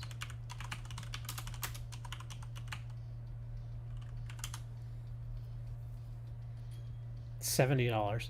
Yeah, they're all about $70 over on Amazon. I think it would be cheaper just to get them. Yeah, over on TCG Player. I'll consider it. because I've got some money coming in next week from my sales, so I might just spring and get one of these 25th anniversary boxes, just for fun. Oh look, it's Richard and Richard. I imagine we are talking reprint Spell Roller. Yes, reprint Spell Roller. First edition Spell Roller, it doesn't exist. Yeah, there is no such thing as first edition Spell Roller. There's first edition Magic Ruler. That was before they changed the name. They changed it to Spell Ruler. That's why I'm saying there's technically no Spell Ruler first edition. Because Spell Ruler first edition would really be Magic Ruler. Yeah. So no Spell Ruler first edition. But for all intents and purposes, it's the exact same set. All they did was change the name of the set. That's it. But yeah, if you're going to buy one of those, get the 25th anniversary box. I mean, you can get a first edition box. You're just going to pay through the nose for it. And it's the exact same cards. The only difference could be is if you get a couple of good hits out of that first edition box, might be worth it, because some of those first edition Magic Ruler cards can get pretty expensive. Like Delinquent Duo first edition, that's probably like a $50, $60 card. But that's if you hit it. And back in the day, you know, for LOB, MRD, you know, Magic Ruler, all those sets, it was not easy to get an ultra rare. You'd get like maybe 1 or 2 ultra rares per box. It's not, because now they've made it much easier to get certain stuff like that. But back in the day, it was actually kind of hard to get that stuff. Like if you got an ultra rare, like if you just went and bought like a couple of random booster packs and you got an ultra rare, you were considered extraordinarily lucky. 25th anniversary set is not even that expensive, $35. Are you talking about if you're buying just the individual cards? Or are you talking about the booster box? Yeah, those cards are not that expensive. Remember, they're all reprints. They're all reprints of very old stuff that, compared to what you can get nowadays, the power level is not even comparable. Like, imagine trying to build a deck out of cards from 20 years ago and play it against a deck that has modern cards. You would get annihilated. But certain cards from those sets still have, you know, some value to them in the fact that they're very collectible, and very rarely, but occasionally, you may find a card that is still useful today. The only bad thing is that a lot of the cards out of Spell Ruler that are actually good are banned, like Delinquent Duo. Delinquent Duo has been banned forever, and I doubt it's going to get unbanned anytime. Another one, I believe, is Confiscation. Confiscation has been banned for a very long time, and it's actually, well, I guess it's kind of powerful considering, if you're not familiar with Confiscation, it's pay 1,000 life points. You get to look at your opponent's hand and discard 1 card to the graveyard from it. So it does give you quite a bit for 1,000 life points. You were able to find a box for $35? Where? You have to show me. That bird is so pretty. Which bird? The Qua? It's just a Quaquaval. I mean, he's got a nice little dance. And he's kind of a goofball, but... yeah, if you're able to find those boxes for $35, please tell me where you're seeing that. It's a Dutch site? Oh. Are they in English, or are they like in French or German? I don't know if they did the 25th anniversary boxes in different languages other than English and Japanese. I don't know if there would be enough demand to do that, because most people just play with those 2 languages anyway. Like, I know for a while they were making cards for like Portuguese audiences and Spanish-speaking audiences, but I think they stopped some of that because the audiences just weren't that big, so it wasn't really worth it for them. Oh, so you're talking 35 euros. Okay. But you said dollars. Did you actually mean euros? Because I know euros are worth a little bit more than the US dollar. So 35 euros would be what, like 42 US dollars? Even that is still really good. but I imagine shipping from the Netherlands would probably be like $15-20. So yeah, not worth it for me to do that. I'll just get it from a TCG player.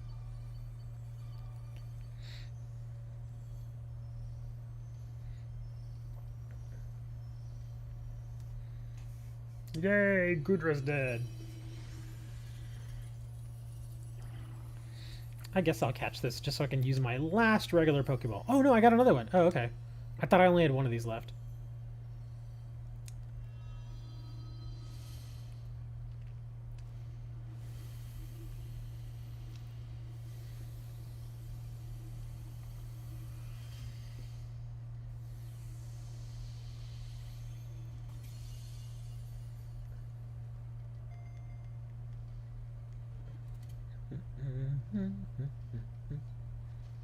Bottle cap. Not bad. I actually gotten to the point where I don't really need bottle caps. Wow, 2 PP ups.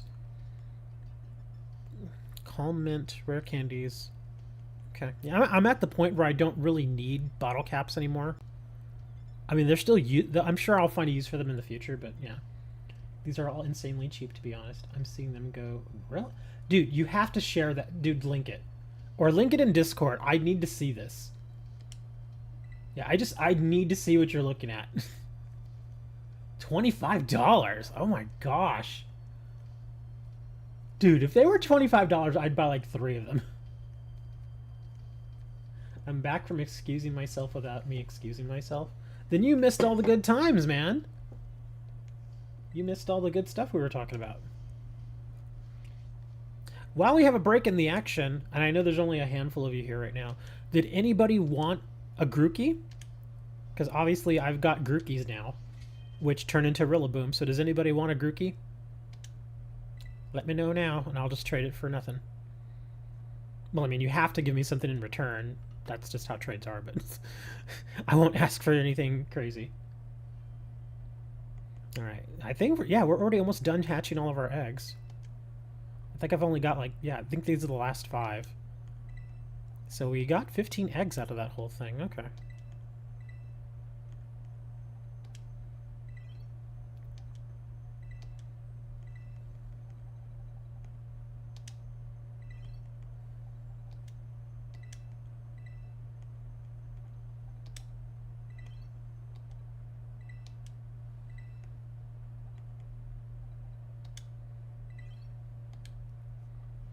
Last few eggs. Was kind of hoping to get a shiny Grookey. I mean, not that I really need it, but if I got a shiny Grookey, I'd probably just turn it into Thwackey and keep it at that. I wouldn't push it to Rillaboom.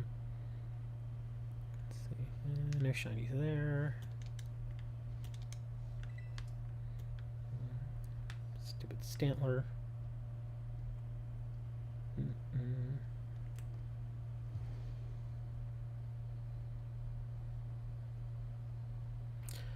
Kind of surprised I have not seen a shiny today. This week was actually a good week for me with shinies, just random shinies. I found a Litleo randomly. I found another Lycanroc, again randomly. And I know there's one more that I found. I forget what it was. Yeah, I can't remember. How do you have that wrench next to your name? He's one of my mods. Yeah, Dre and Moni are 2 of my mods.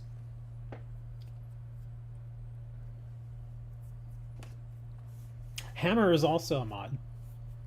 And I think that's pretty much everybody. Man, I like 3 mods.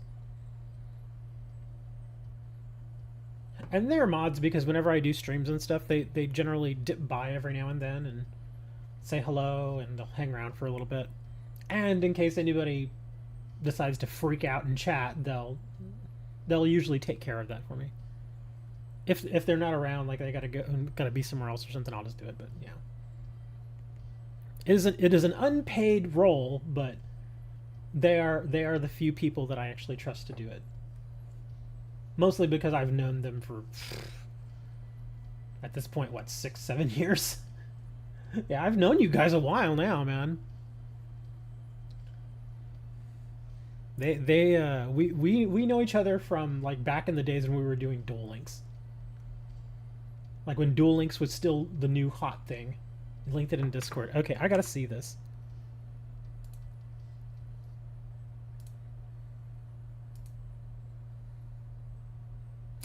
Oh, you're looking at something different.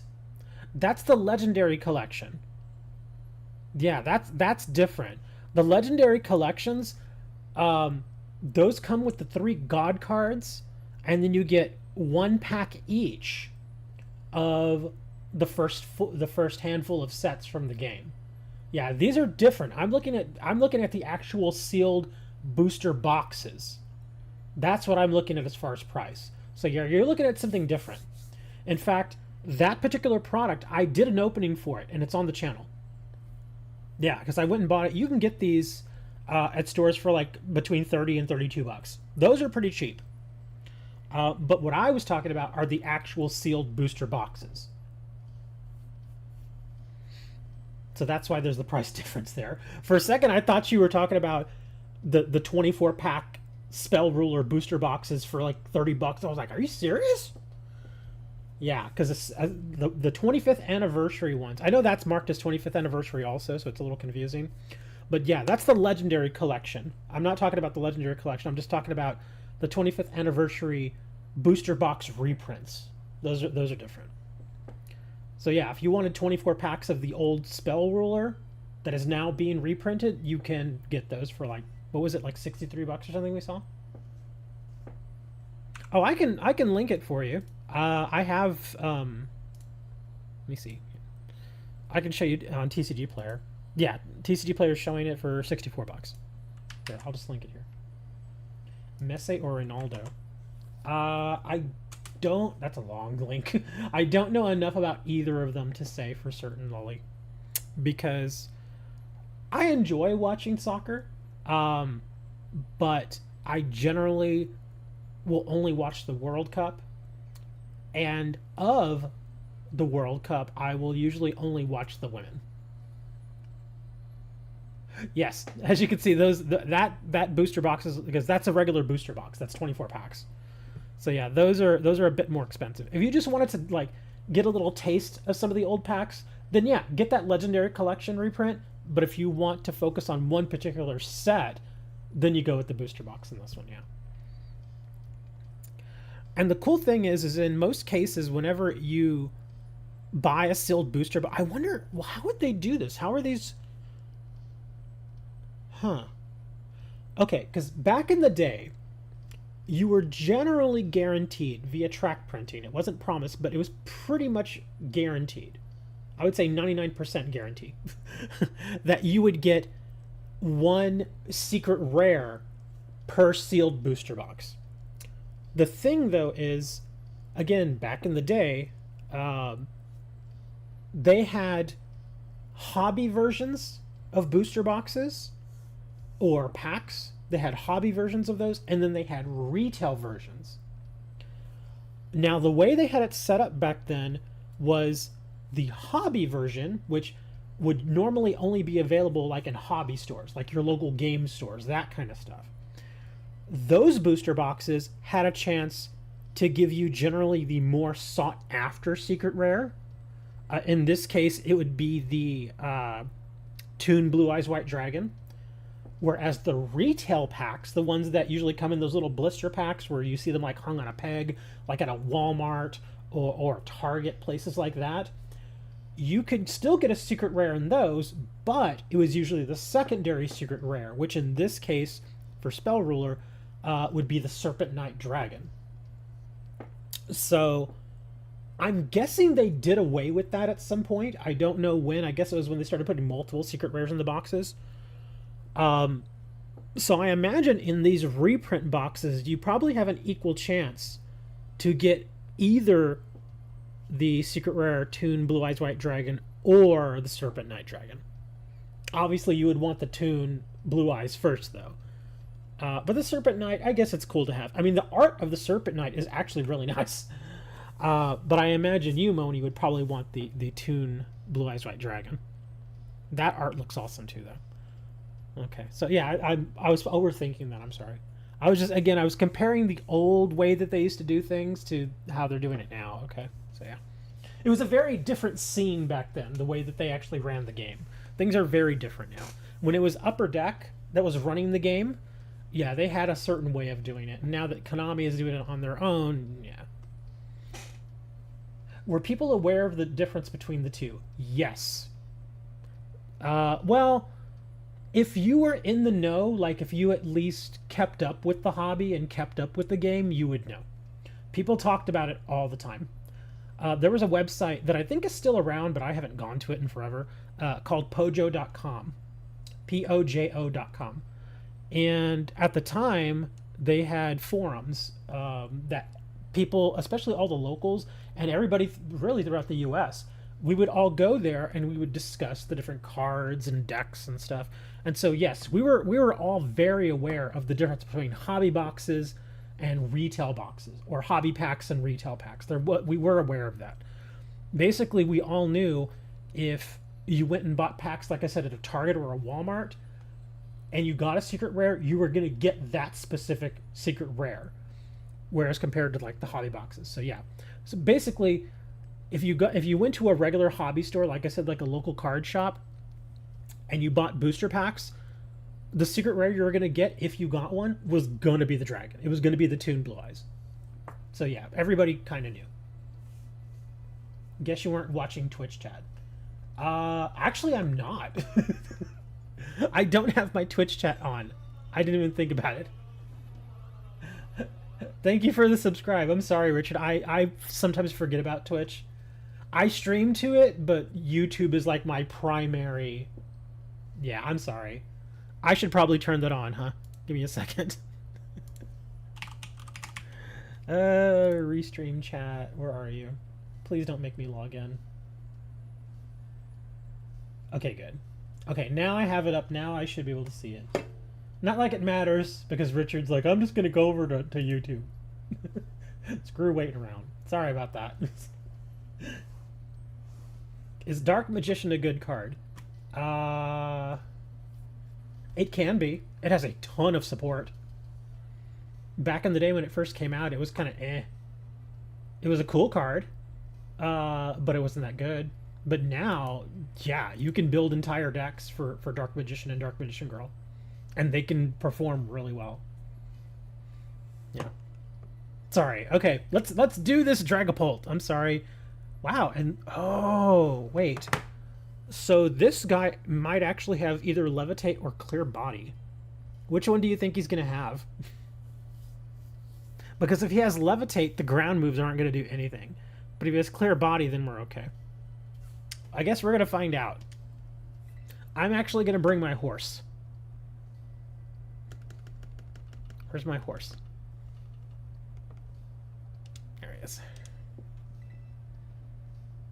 Well, he has a chance of having either or. I know Clear Body is the most likely, but I have seen it with Levitate. Which, like I said, in this case would really suck. Because none of our ground moves would work. It isn't? Maybe it's another one I'm thinking of. Come on, let's try this again. Now I have to look it up. Let me run it through the calculator just because I'm curious now. Let's see. Calculator.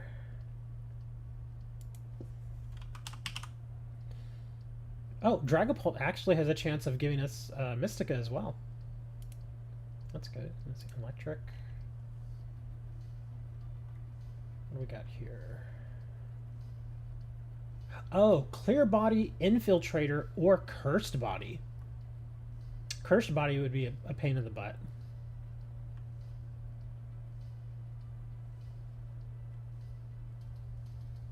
Let's see. Best counters: Bulletproof, Lightning Rod, Motor Drive, Volt Absorb, Good as Gold, Flash Fire, or Magic Bounce. Man, it's has a huge list of potential attacks. Shadow Ball, Dragon Darts, Thunderbolt, Hex, Reflect, Light Screen, Dragon Pulse, Flamethrower, Dragon Dance, Will-O-Wisp, and Draco Meteor. So we could have any of those.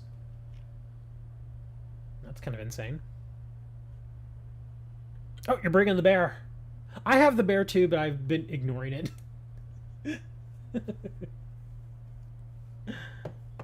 Anybody else? Nobody else? Okay, we're going.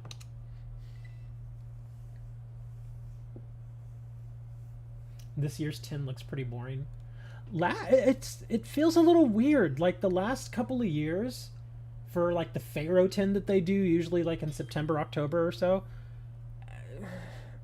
I don't know why, but they just haven't felt that strong. I know they've had some big time chase cards, but minus the chase cards, the rest of the set is just not that good. I think they need to do more as far as chase cards. Like I get there's usually always that one chase card that's like $50, but it kind of sucks because again the chances of getting that chase card very small, and if you don't get that chase card, the rest of the opening just feels bad because the next highest card that you get would be like a $2 card. So I'd be like, eh. Like you could open all the packs, and there's only 3 packs that it comes with because they're like those mega packs. So you'd get what, like 48 cards or something, and you may end up with maybe $8 of value after spending $20. I think that's why so many of those tins, they come out and like for the first 2 weeks they're right at $20 or a little bit higher, and then you see them dip down to like $16, $15. Like even some of the old tins from like 2021, 22, if you go and you look at them, you can find them for like 15, $16. They're pretty cheap. I mean, and they're okay to open, but like I said, it's when you put all the value in a single card, it feels bad when you open it. You need to spread the value out a little bit more.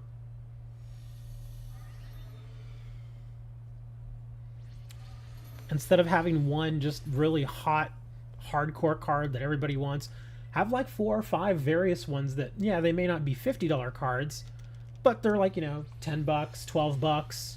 I'd be happy with that, because if you get a couple of those, it basically pays for the 10. And then all the other cards you have left are like, oh, okay, that's cool.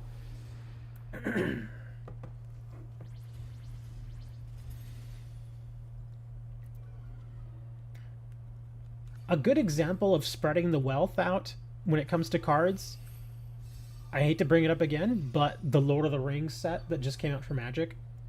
I know it's a more expensive product, but there are so many really good rares and mythics in that set that are worth $5, $8, $10. There's a lot of them. So if you were to buy like a booster box, you would get a ton of rares and mythics that had some real value. Heck, there is a $10 uncommon in the Lord of the Rings set. There's actually 9 of them technically, because they all have the same name, they all do the same thing, but there are 9 different versions.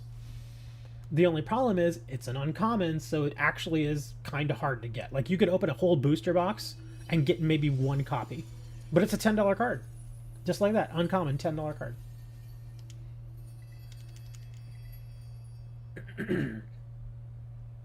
My friend has a blue-eyes red dragon. I don't know the value of it, but he keeps flexing it on me, so whenever he talks about it, I remind him of when he used his Master Ball on it. Chonk. Okay. The thing about blue-eyes white dragon, again, it's an iconic card, an iconic monster, but it's been reprinted into oblivion. The only versions of Blue Eyes White Dragon that have any real value are going to be the much older printings of it, or the limited run printings, like the Shonen Jump ones. Those have a value of a few bucks. But if you want real hardcore value from a Blue Eyes White Dragon card, it's probably going to be LOB First Edition. If it's not LOB First Edition, I would say max value is like $10. So let him flex all he wants. That card's not really worth much. 6-star normal Sushroom? What's a Sushroom? I have no idea what a Sushroom is.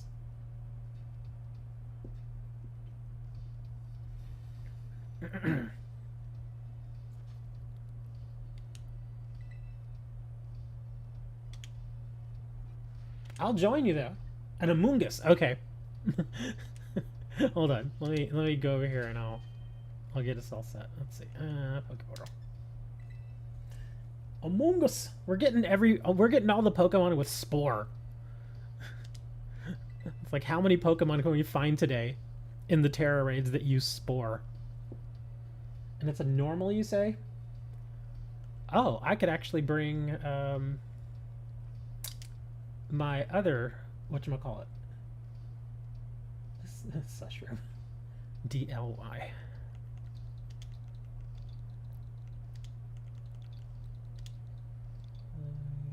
WQ7.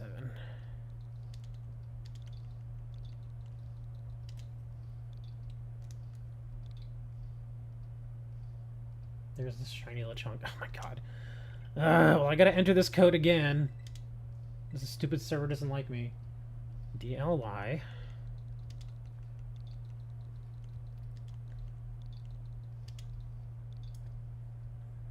WQ7. Please don't give me another error.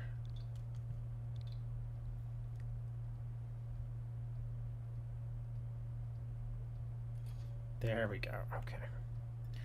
Well, you better get in here quick, Lola. You've got about a minute.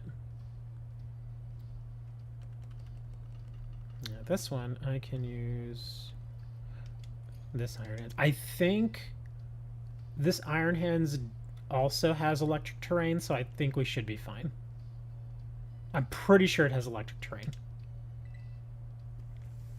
Yeah, this one is built a little bit different from the one I previously used. This one, instead of having Thunder Punch, it has Play Rough, but it still has Drain Punch and electric terrain. So yeah.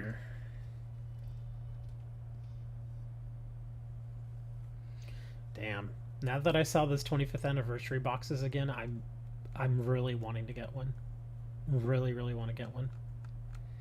But again, like I said, I have to make a decision because I think at most I should only buy like 2 boxes. I shouldn't buy one of each. That's kind of going overboard. It's going overboard on cards that I know will probably sit on the store for an extended period of time, which is why I don't want to buy one of each. I only want to buy like maybe 1 or 2. But I'm thinking which set would be most worth it to open, not only financially, but would also be, you know, something that people would want to watch on a video and think, ah, I remember when that card came out, you know, that kind of stuff. So that's why I'm leaning either Metal Raiders or Spell Ruler or Invasion of Chaos.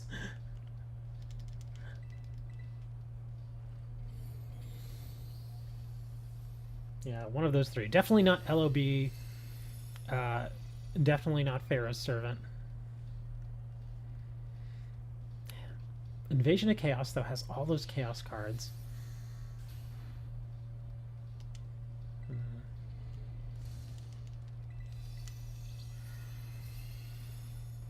Spell Ruler looks really fun, though. Man.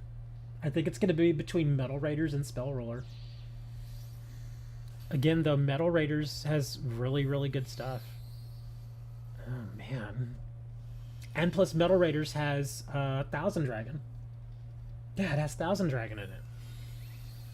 That's another card that I still sell copies of to this day. So I know that'll sell. It also has Mirror Force, which, again, not as amazing as it used to be, but I figure somebody will want it.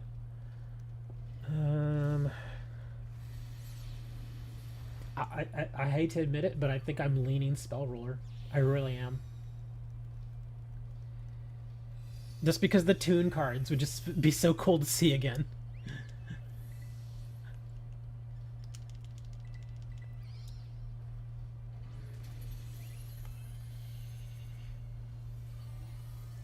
Your mom is cooking steel? What? What on earth are you talking about? Steak? Steak? Why are they cooking steak at this hour? Oh, I gotta put terrain back up. Putting terrain back up. There we go.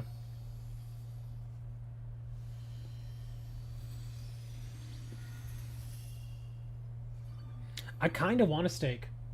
I really do. And I don't even want to go to a restaurant for it. I have no problem with just going to the grocery store and getting a decent steak there.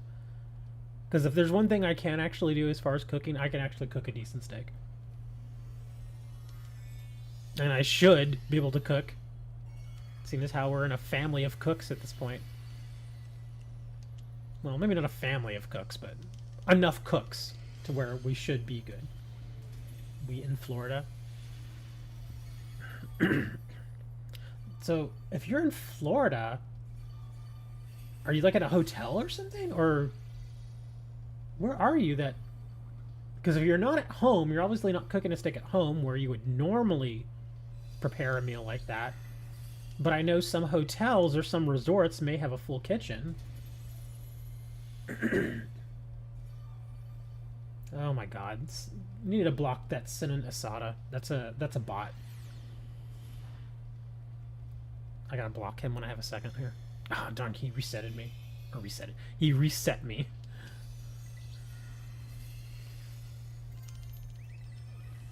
You're at a resort. Okay. Okay, yeah, we gotta block that Sinan person. I'm seeing more and more of those bots. Remove. There we go.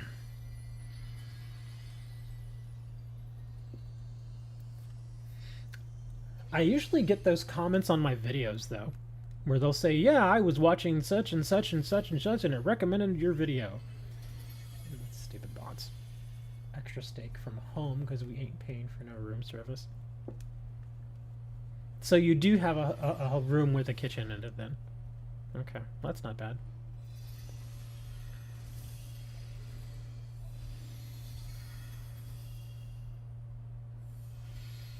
Oh.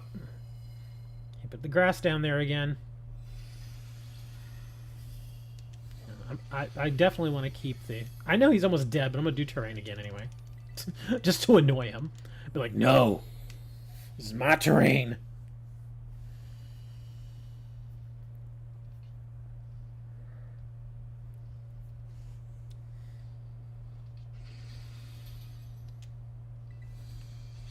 Oh, he's already dead. Doesn't matter. It's 2:34. Well, yeah, you're in Florida.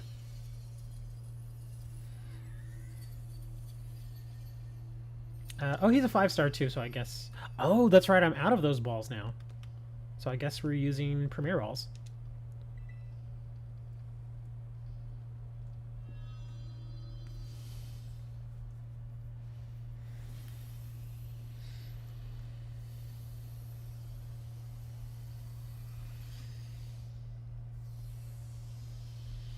What sides is your mom making with the steak?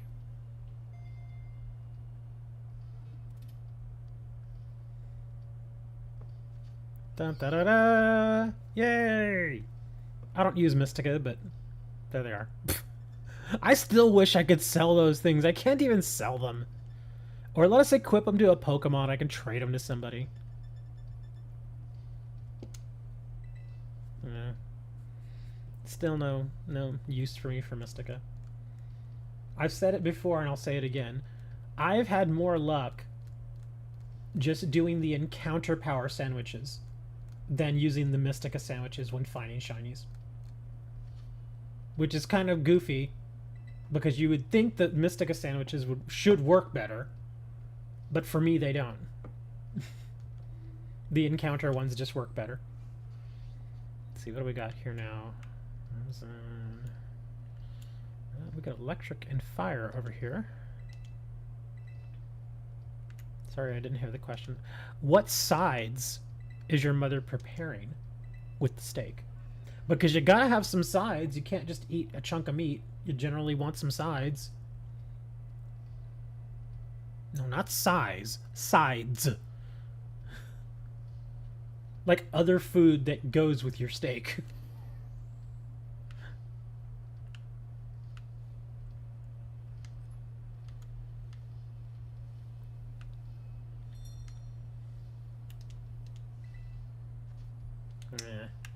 Giant squirrel.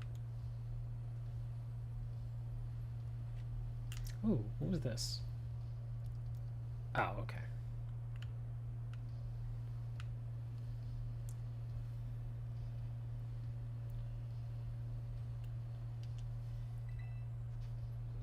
Crispy smashed potatoes? What the heck are those? Is it like mashed potatoes that you burn in the oven? What do you... Or do you add something to them? What is that? So we got a fire indeedy. This should actually not be that bad. We could just bring some groundy boys here. Or, actually I don't want to bring Qua. Yeah, Qua would have a hard time here. I'll go a little different here and I'll just bring Gyarados. Maybe chips, peas, and Jim Beam sauce. I have no idea what that is. And chips? So you're doing 2 starches? That's unusual. Usually you go with a starch and a vegetable. Well, I mean, technically a potato is a vegetable, but it's a starch. And what I mean by other vegetables, like a non-starch vegetable, like green beans or corn or something like that. Or asparagus. I've seen people have asparagus. I'm not a big asparagus fan myself, but I have seen people do that.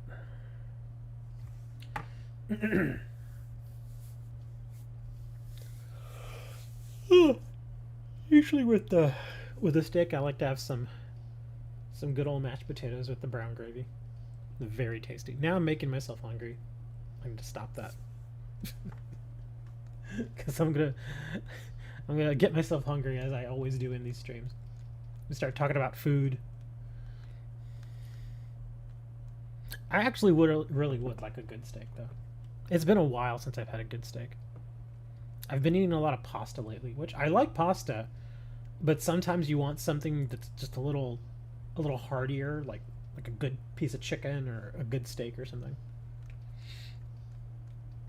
You should try crispy. I've never heard of those.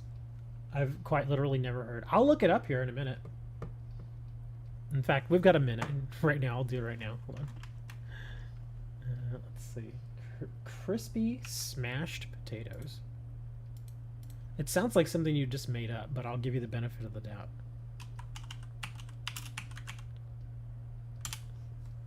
Oh, okay. Oh, I see what these are. Okay.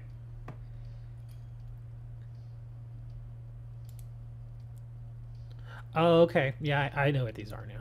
So basically, they're potatoes that you probably boil them first, and then you cut them into portions, and then you literally smash them, put like little ingredients on them, like a bit of cheese or some basil or something, and then you put them in the oven and let them crisp. Okay.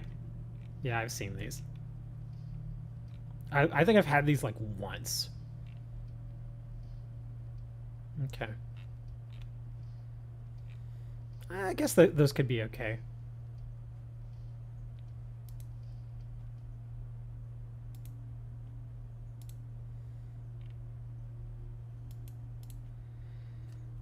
Kyogre? Who's bringing Kyogre? Alright, here we go.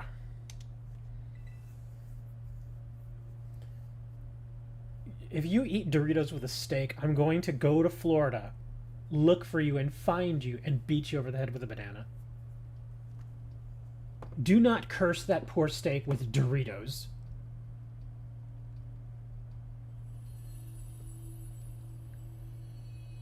Seriously, if you're the kind of person that eats Doritos with steak, you're probably also the person that puts ketchup on a steak.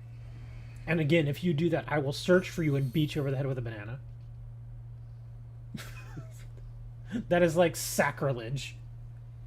The only thing that I really allow, at least in my mind, that I allow to go on a steak would be like steak sauce, like A1. That kind of stuff. That other than that, or you could also put like garlic butter on the steak. Garlic butter is excellent. But yeah, do not eat Doritos with your steak. That is just no. That is an insult to that poor steak. That's an insult to the cow that gave its life to give you the steak. Yeah, I mean, because you get. Oh wow, that was really hard. I didn't think I was gonna hit him that hard. Okay, but yeah, you can actually, because what you generally want to do to get a good steak is you tenderize it up, you put a little cracked salt and pepper on it, and then you actually You don't put it in the pan immediately. You stick it in the oven. Seriously, you stick it in the oven for about 10 to 15 minutes. Give it a good little cooking in there. And then you get your pan ready. You put your garlic and your butter in there, and you kind of mix it up real good. Get that temperature on that pan nice and hot, and then toss in your steak. And then you go usually 1.5 to 2 minutes on each side, and then you turn it on its side, and then you do the sides like that too. And you hold it with like a pair of tongs. And then you take it out, you stick it on your plate, you let it rest for at least a few minutes. You put on your sides and stuff, and there you go. Amazing steak. And then on top of that, if you want, all the leftover garlic butter that you have in the pan, you can take it and spoon it onto the steak that's on your plate.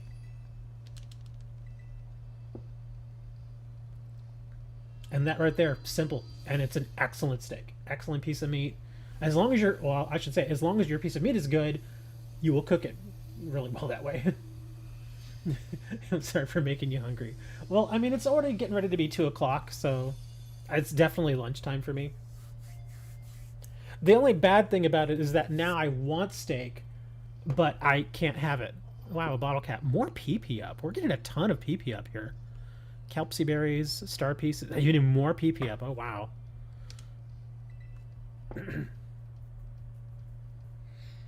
And the thing is, I really don't want to go out right now because it is so damn hot outside. I mean, I could do like Uber Eats or something, but I don't feel like paying $35 to have a steak delivered. And I really just $35 for that? No way. This is too much. I do remember for a while, I want to say it was, what was the name of that steak? I mean, was it Outback? No, well, maybe it was Outback. I think it was Outback Steakhouse. They had a deal, I think it was during COVID, where they lowered the prices of a lot of their food just to make it more available for people that wanted to order. And so I think for a good month, like I think I ordered like 3 meals from Outback, and they were steaks, and they were pretty good. They were not bad. I mean, it's Outback. It's one of those franchise places, but at least it was edible. It was pretty good. The only thing I didn't like was the potatoes that they had. Little too much garlic. Little too much garlic. You can go, I mean, I know people that are like, oh, I love garlic. You can never have too much. Yes, you can. You can have too much garlic. Like, if I'm literally picking giant cloves of garlic out of the mashed potatoes, that's a little too much.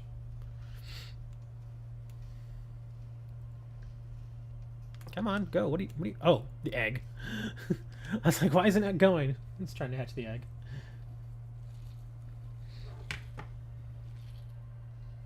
I'm trying to think, are there any like discount specials now for Uber Eats? Or any of the Door Dashes or whatever? Because if I can get like a 50% off coupon, maybe. Just maybe. I might just want that steak just enough. But again, if it's like, it has to be like 50% off. It has to be a significant amount.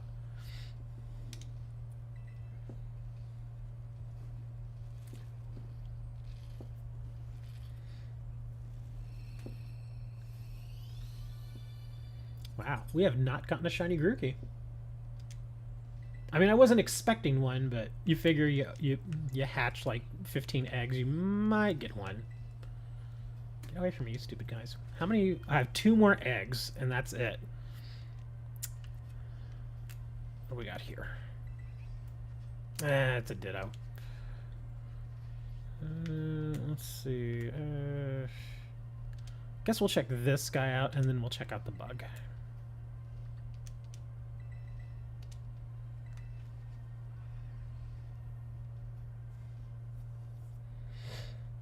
I am looking forward to winter already, not only because it's obviously much cooler, but a few days ago, I don't know why, but I had a sudden craving for hot cocoa and stroopwafel.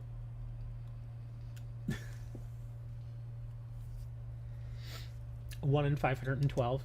Yes, I know the odds are 1 in 512, but, and I know you weren't here for it, but like a month and a half ago, I got spoiled because I, on a whim, decided to breed my Mudsdale, and I got like 8 eggs. Within, by the 3rd egg, I got the shiny. So I was like, oh, sweet, awesome, okay. And I actually wanted the shiny, so I was very happy. The 5th egg, I got another shiny. So within 5 eggs, I got 2 shiny mud, whatever, the little guys. You know what I'm talking about. I got 2 shinies basically out of 5 eggs. So that spoiled me a little bit. And I know the chances of that happening again are just astronomical, but you have to always think about it. When something like that happens, it just sticks with you, and obviously it stuck with me.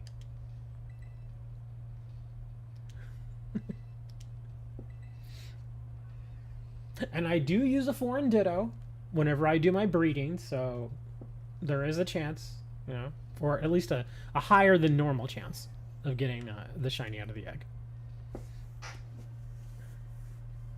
Mudbray, thank you. Red fur. Yeah, I always forget the basic names. I'm so bad about that. It returned to monk. Uh-oh. That wasn't the noise that he made. You know what is interesting, though? Grookey is a monkey. And you can tell he's a monkey because he has a tail. Okay? Monkeys have tails. Rillaboom, on the other hand, is an ape. You can tell he's an ape because he does not have a tail. So if anything, to go from Grookey to Thwacky to Rillaboom kind of mirrors how monkeys became apes in real life or in the real world. Interesting. Anyway, so let's go check out this bug. All of y'all are like, okay.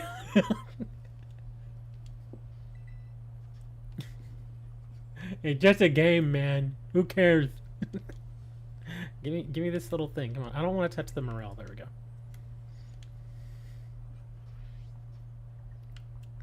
All right, let's go check out this psychic.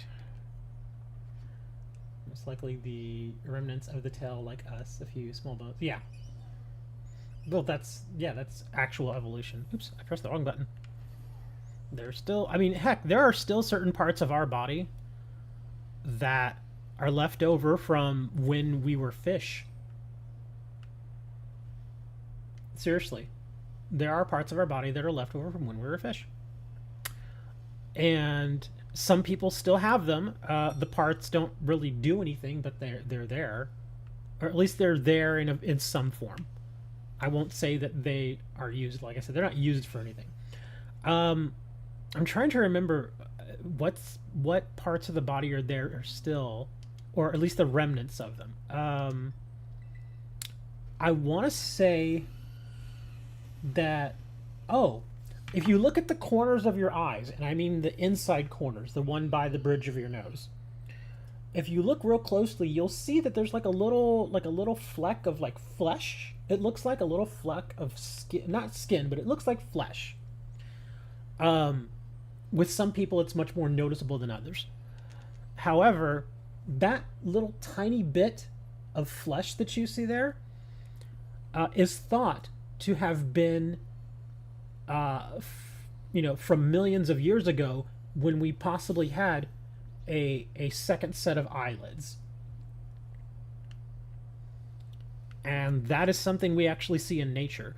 Like, if you ever take a look at a cat or even something like a frog, when they blink, you'll notice that like a little tiny sliver of something covers their eye, and then they actually close their outer eyelid. You'll see that there's like 2 eyelids.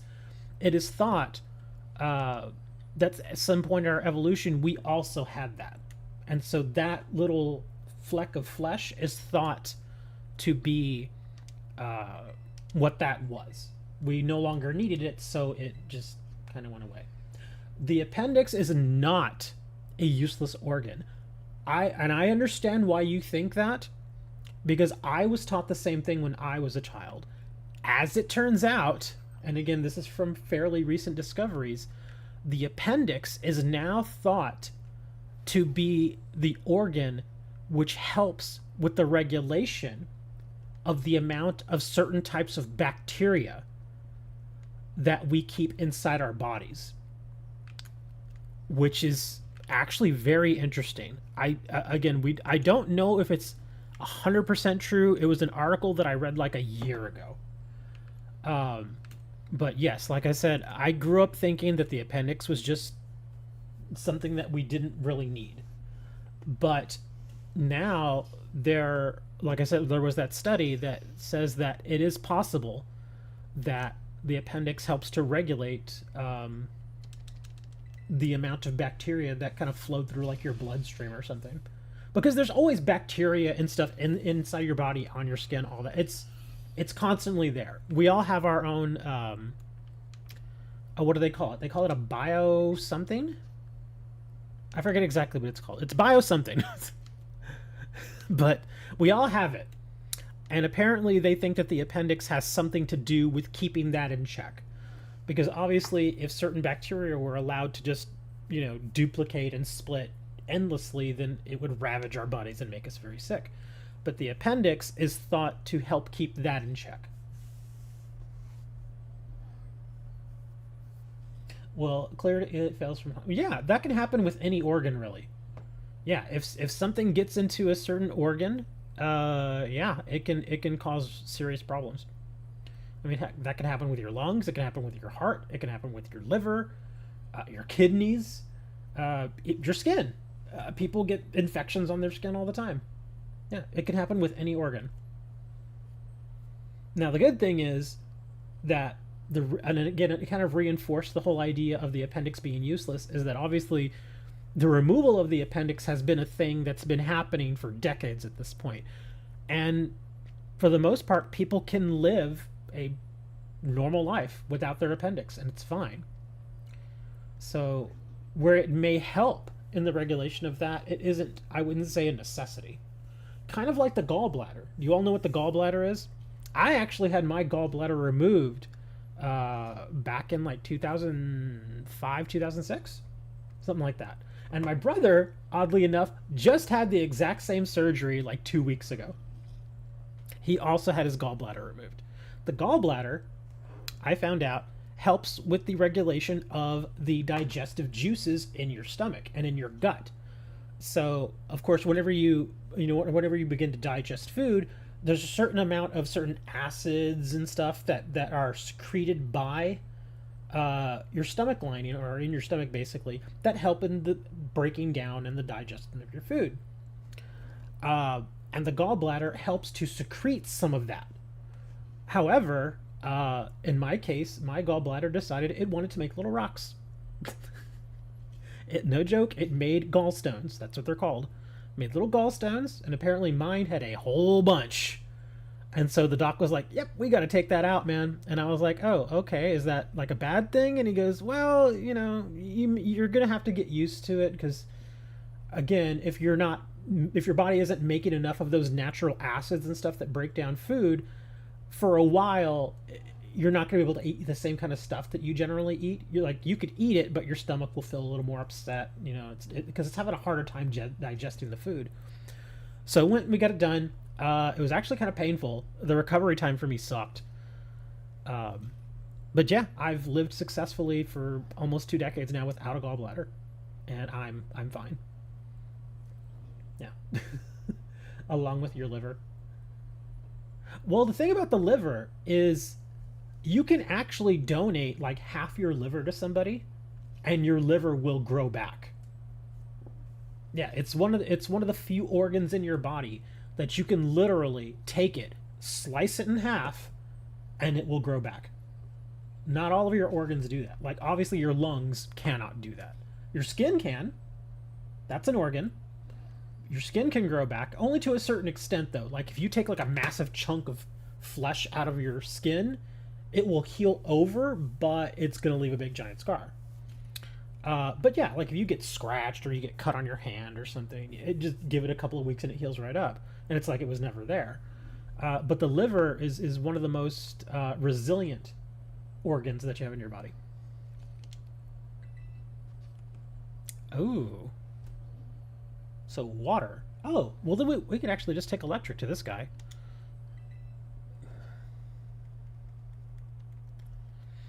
So I guess we'll go with this guy.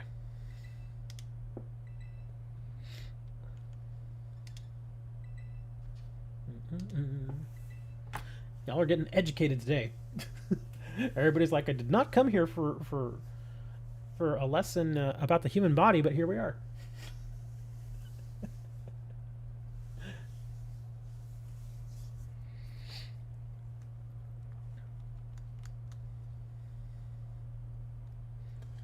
And hopping back to evolution, they believe that the liver is able to regenerate itself completely in that way, as a way of, or basically it kind of harkens back to when we were, you know, to our very, very distant ancestors, like probably 1 billion years ago, when they were lizards. Because certain lizards, even today, that exist, they can lose limbs or lose their tail and it grows back. And they think that that is an evolutionary trait that actually stuck with us, but it only really stuck with us when it came to certain aspects as far as how it works, or like the liver. It will grow back. So kind of interesting. So we are also lizard people. And I know some people are like, wait a minute, if we're related to apes, how are we also related to lizards? Everything on Earth is related to something else on Earth. Every living thing. We're all connected in some way. If you go back far enough, we all have mutual ancestors.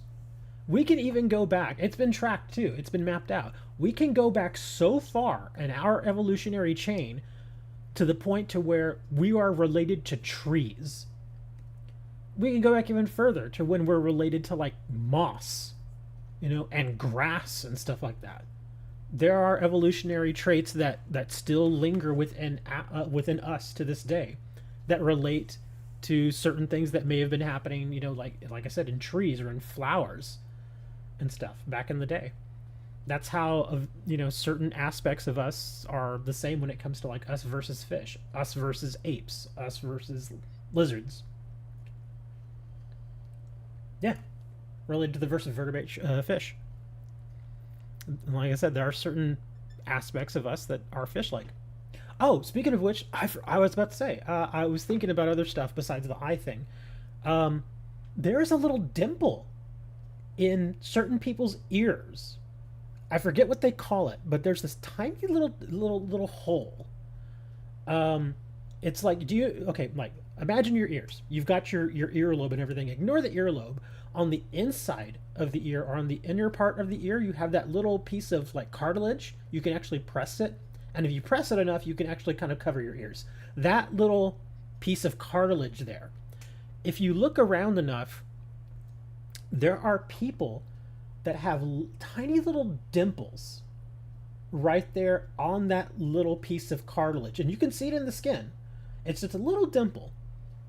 And yes, some people get them from having their ears pierced right there, but that little dimple, or sometimes even a little hole, appears naturally on a handful of people within the world still, and it is believed that that little dimple is related to fish in a way, where that was part of our gill system from when we were, you know, going all the way back to when we were fish.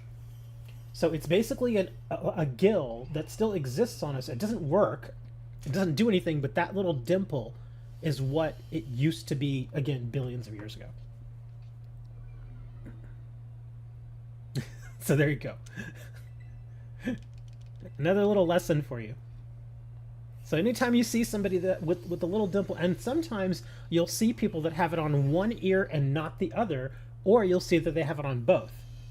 It's very rare, but you can still see it occasionally. Like I said, it's either those people had their ears pierced, or it's a natural thing that they've always had. And again, it doesn't harm them, it doesn't hurt them. Just think it's pretty cool. It's one of those things you can look up too, like you can look up pictures and stuff.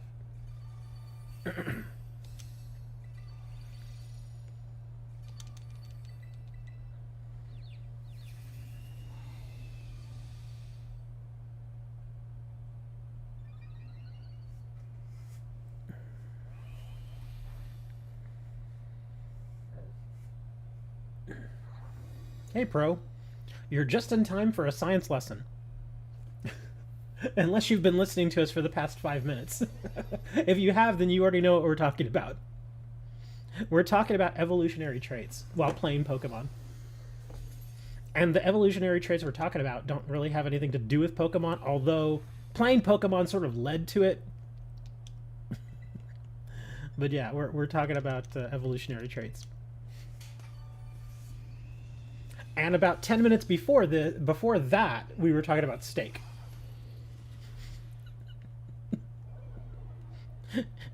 Yeah, the whole steak conversation was actually kind of interesting. And we were talking about how you should never eat Doritos with with steak. If you eat Doritos with steak, then... Oh, he's got Volt Absorb. I'm an idiot. No wonder none of our moves are really doing much. I wasn't paying attention. I was paying attention to chat again. Well, I'm in trouble then. Hold on, I'll cheer you because I know you're low there. I'll cheer you so you can actually do some damage here.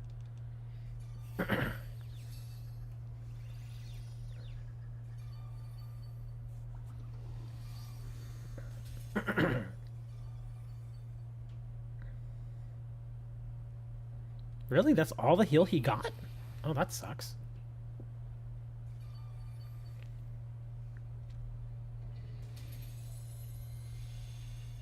Oh, well here, I'll cheer you one more time. You healed yourself, so I'll just give you a boost. I'll go all out.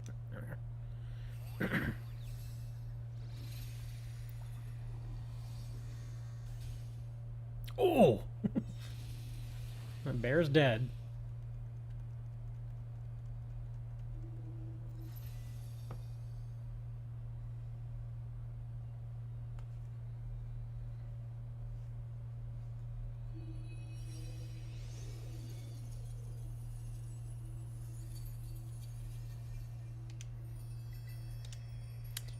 I think I've caught all the 5-stars today. I'm just gonna end up trading them all, but still. All the 5-stars.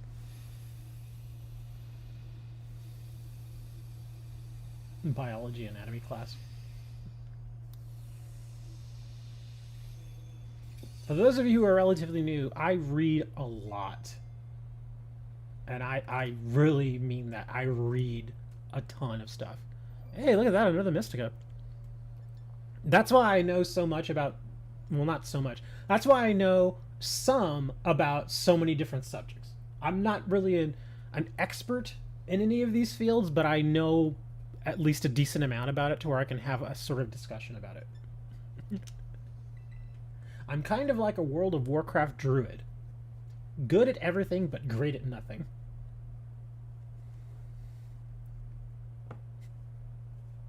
Unless you play World of Warcraft, you're probably just like, what does he mean by that?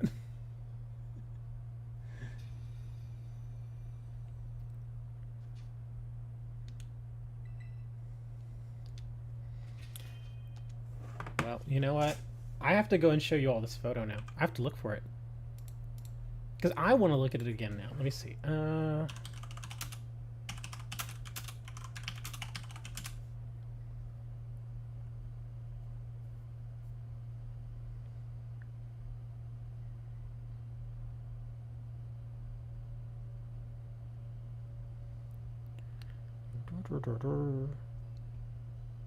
Oh, here we go. I think I found it. Yeah, here we are. It's called a prearcular pit. Yeah, prearcular pit. That's what it's called. says here, what is a preocular pit? Let me see. Preocular pit is a common birth irregularity first reported in 1864. Healthcare professionals tend to notice these pits during routine examinations of newborns. Let me see. These pits may occur on one or both ears, and they may be more than one pit present. However, it is more common for there to be a pit in only one ear. Okay. Let me see if it says anything else here. Minor irregularities. Ah, here we go. This is where I made the connection here. It says, in general, these holes are minor irregularities that do not cause serious complications. However, some people develop an infection in the pit and the sinus tract. Sometimes an abscess may form at the side of the pit. Recurrent infections may require surgery. That's how I made the connection to them having to have previously been part of our gill system. Because it's connected to the sinuses, which you breathe through your nose, your sinus. That's how you would breathe with gills. Let's see. Why do some people have it? Let me see. There's families, babies. Okay. Are there any risks? Oh, wow. There actually are some risks to having these. Let's see. Pits do not typically cause serious problems. The main risk is the risk of infection and development of a cyst, which can cause fever, fluid drainage, pain, redness, swelling. Okay. So yeah, most people are fine with it, but on very rare occasions, something can actually happen with it. Okay.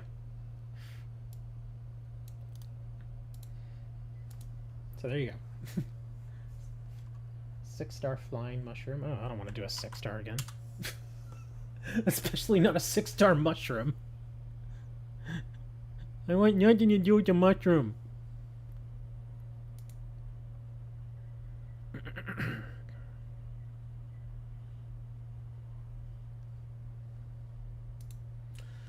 So what do you say, guys? Am I done? I've already been streaming for 4 hours. I think I'm done.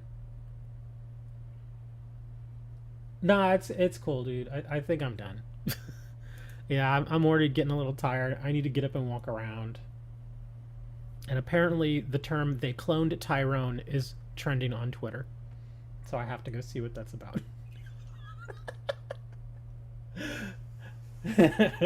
Thanks for hanging out, guys. It was fun. Oh, before I go, again, do any of you want a free Grookey? I have Grookies. Not kidding. You can get your Rillaboom a week in advance. I have them. Does anybody want one? You don't have to give me anything special, just something. Does anybody want a Grookey? I have several. I have like 15 of them. If you want one, just say the word and I'll trade it to you right now. Like I said, you don't have to trade me anything special. It can be just a regular Pokemon, whatever. But if you want a Grookey, if you don't already have a Rillaboom, then yeah, I will get you a free Grookey. You have some sat in home? Okay, yeah, that's why I have the Rillaboom already, because I had a couple in Pokemon Home. But I know that not everybody played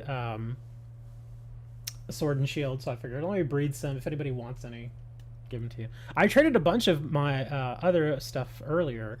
Like I traded the Hisuian Growlithe earlier, the Alolan Grimer. What else did I trade? Oh, the Hisuian Sneasel. I traded one of those as well. But yeah, figured might as well.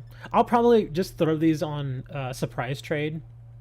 Hopefully they'll go to people that don't have one and they'll be like, oh, cool. So there you go. Anyways, I guess nobody wants one, so I'm off. Thanks for hanging out. It was fun. We'll talk about sandwiches and ear holes next week again if you want. We will be here next week, same time and everything, 10 a.m. in the morning Central Time. We're going to be doing the Rillaboom raid, even though we've already got our Rillabooms and stuff, but I still want to go and do it because it is nice to get one that's already level 100 and fully, got the best stats and everything. So we will be doing them.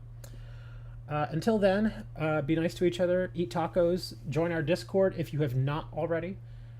I do hang out on Discord most of the time throughout the day. Like if I'm awake, I'm usually in Discord. If I'm not on Discord, I'm either very busy or I'm asleep. Oh yeah, that's right. The Unrivaled mark. They have that. So yeah, I'm off, guys. Be nice to each other. Eat a taco, and here's a Akana remix.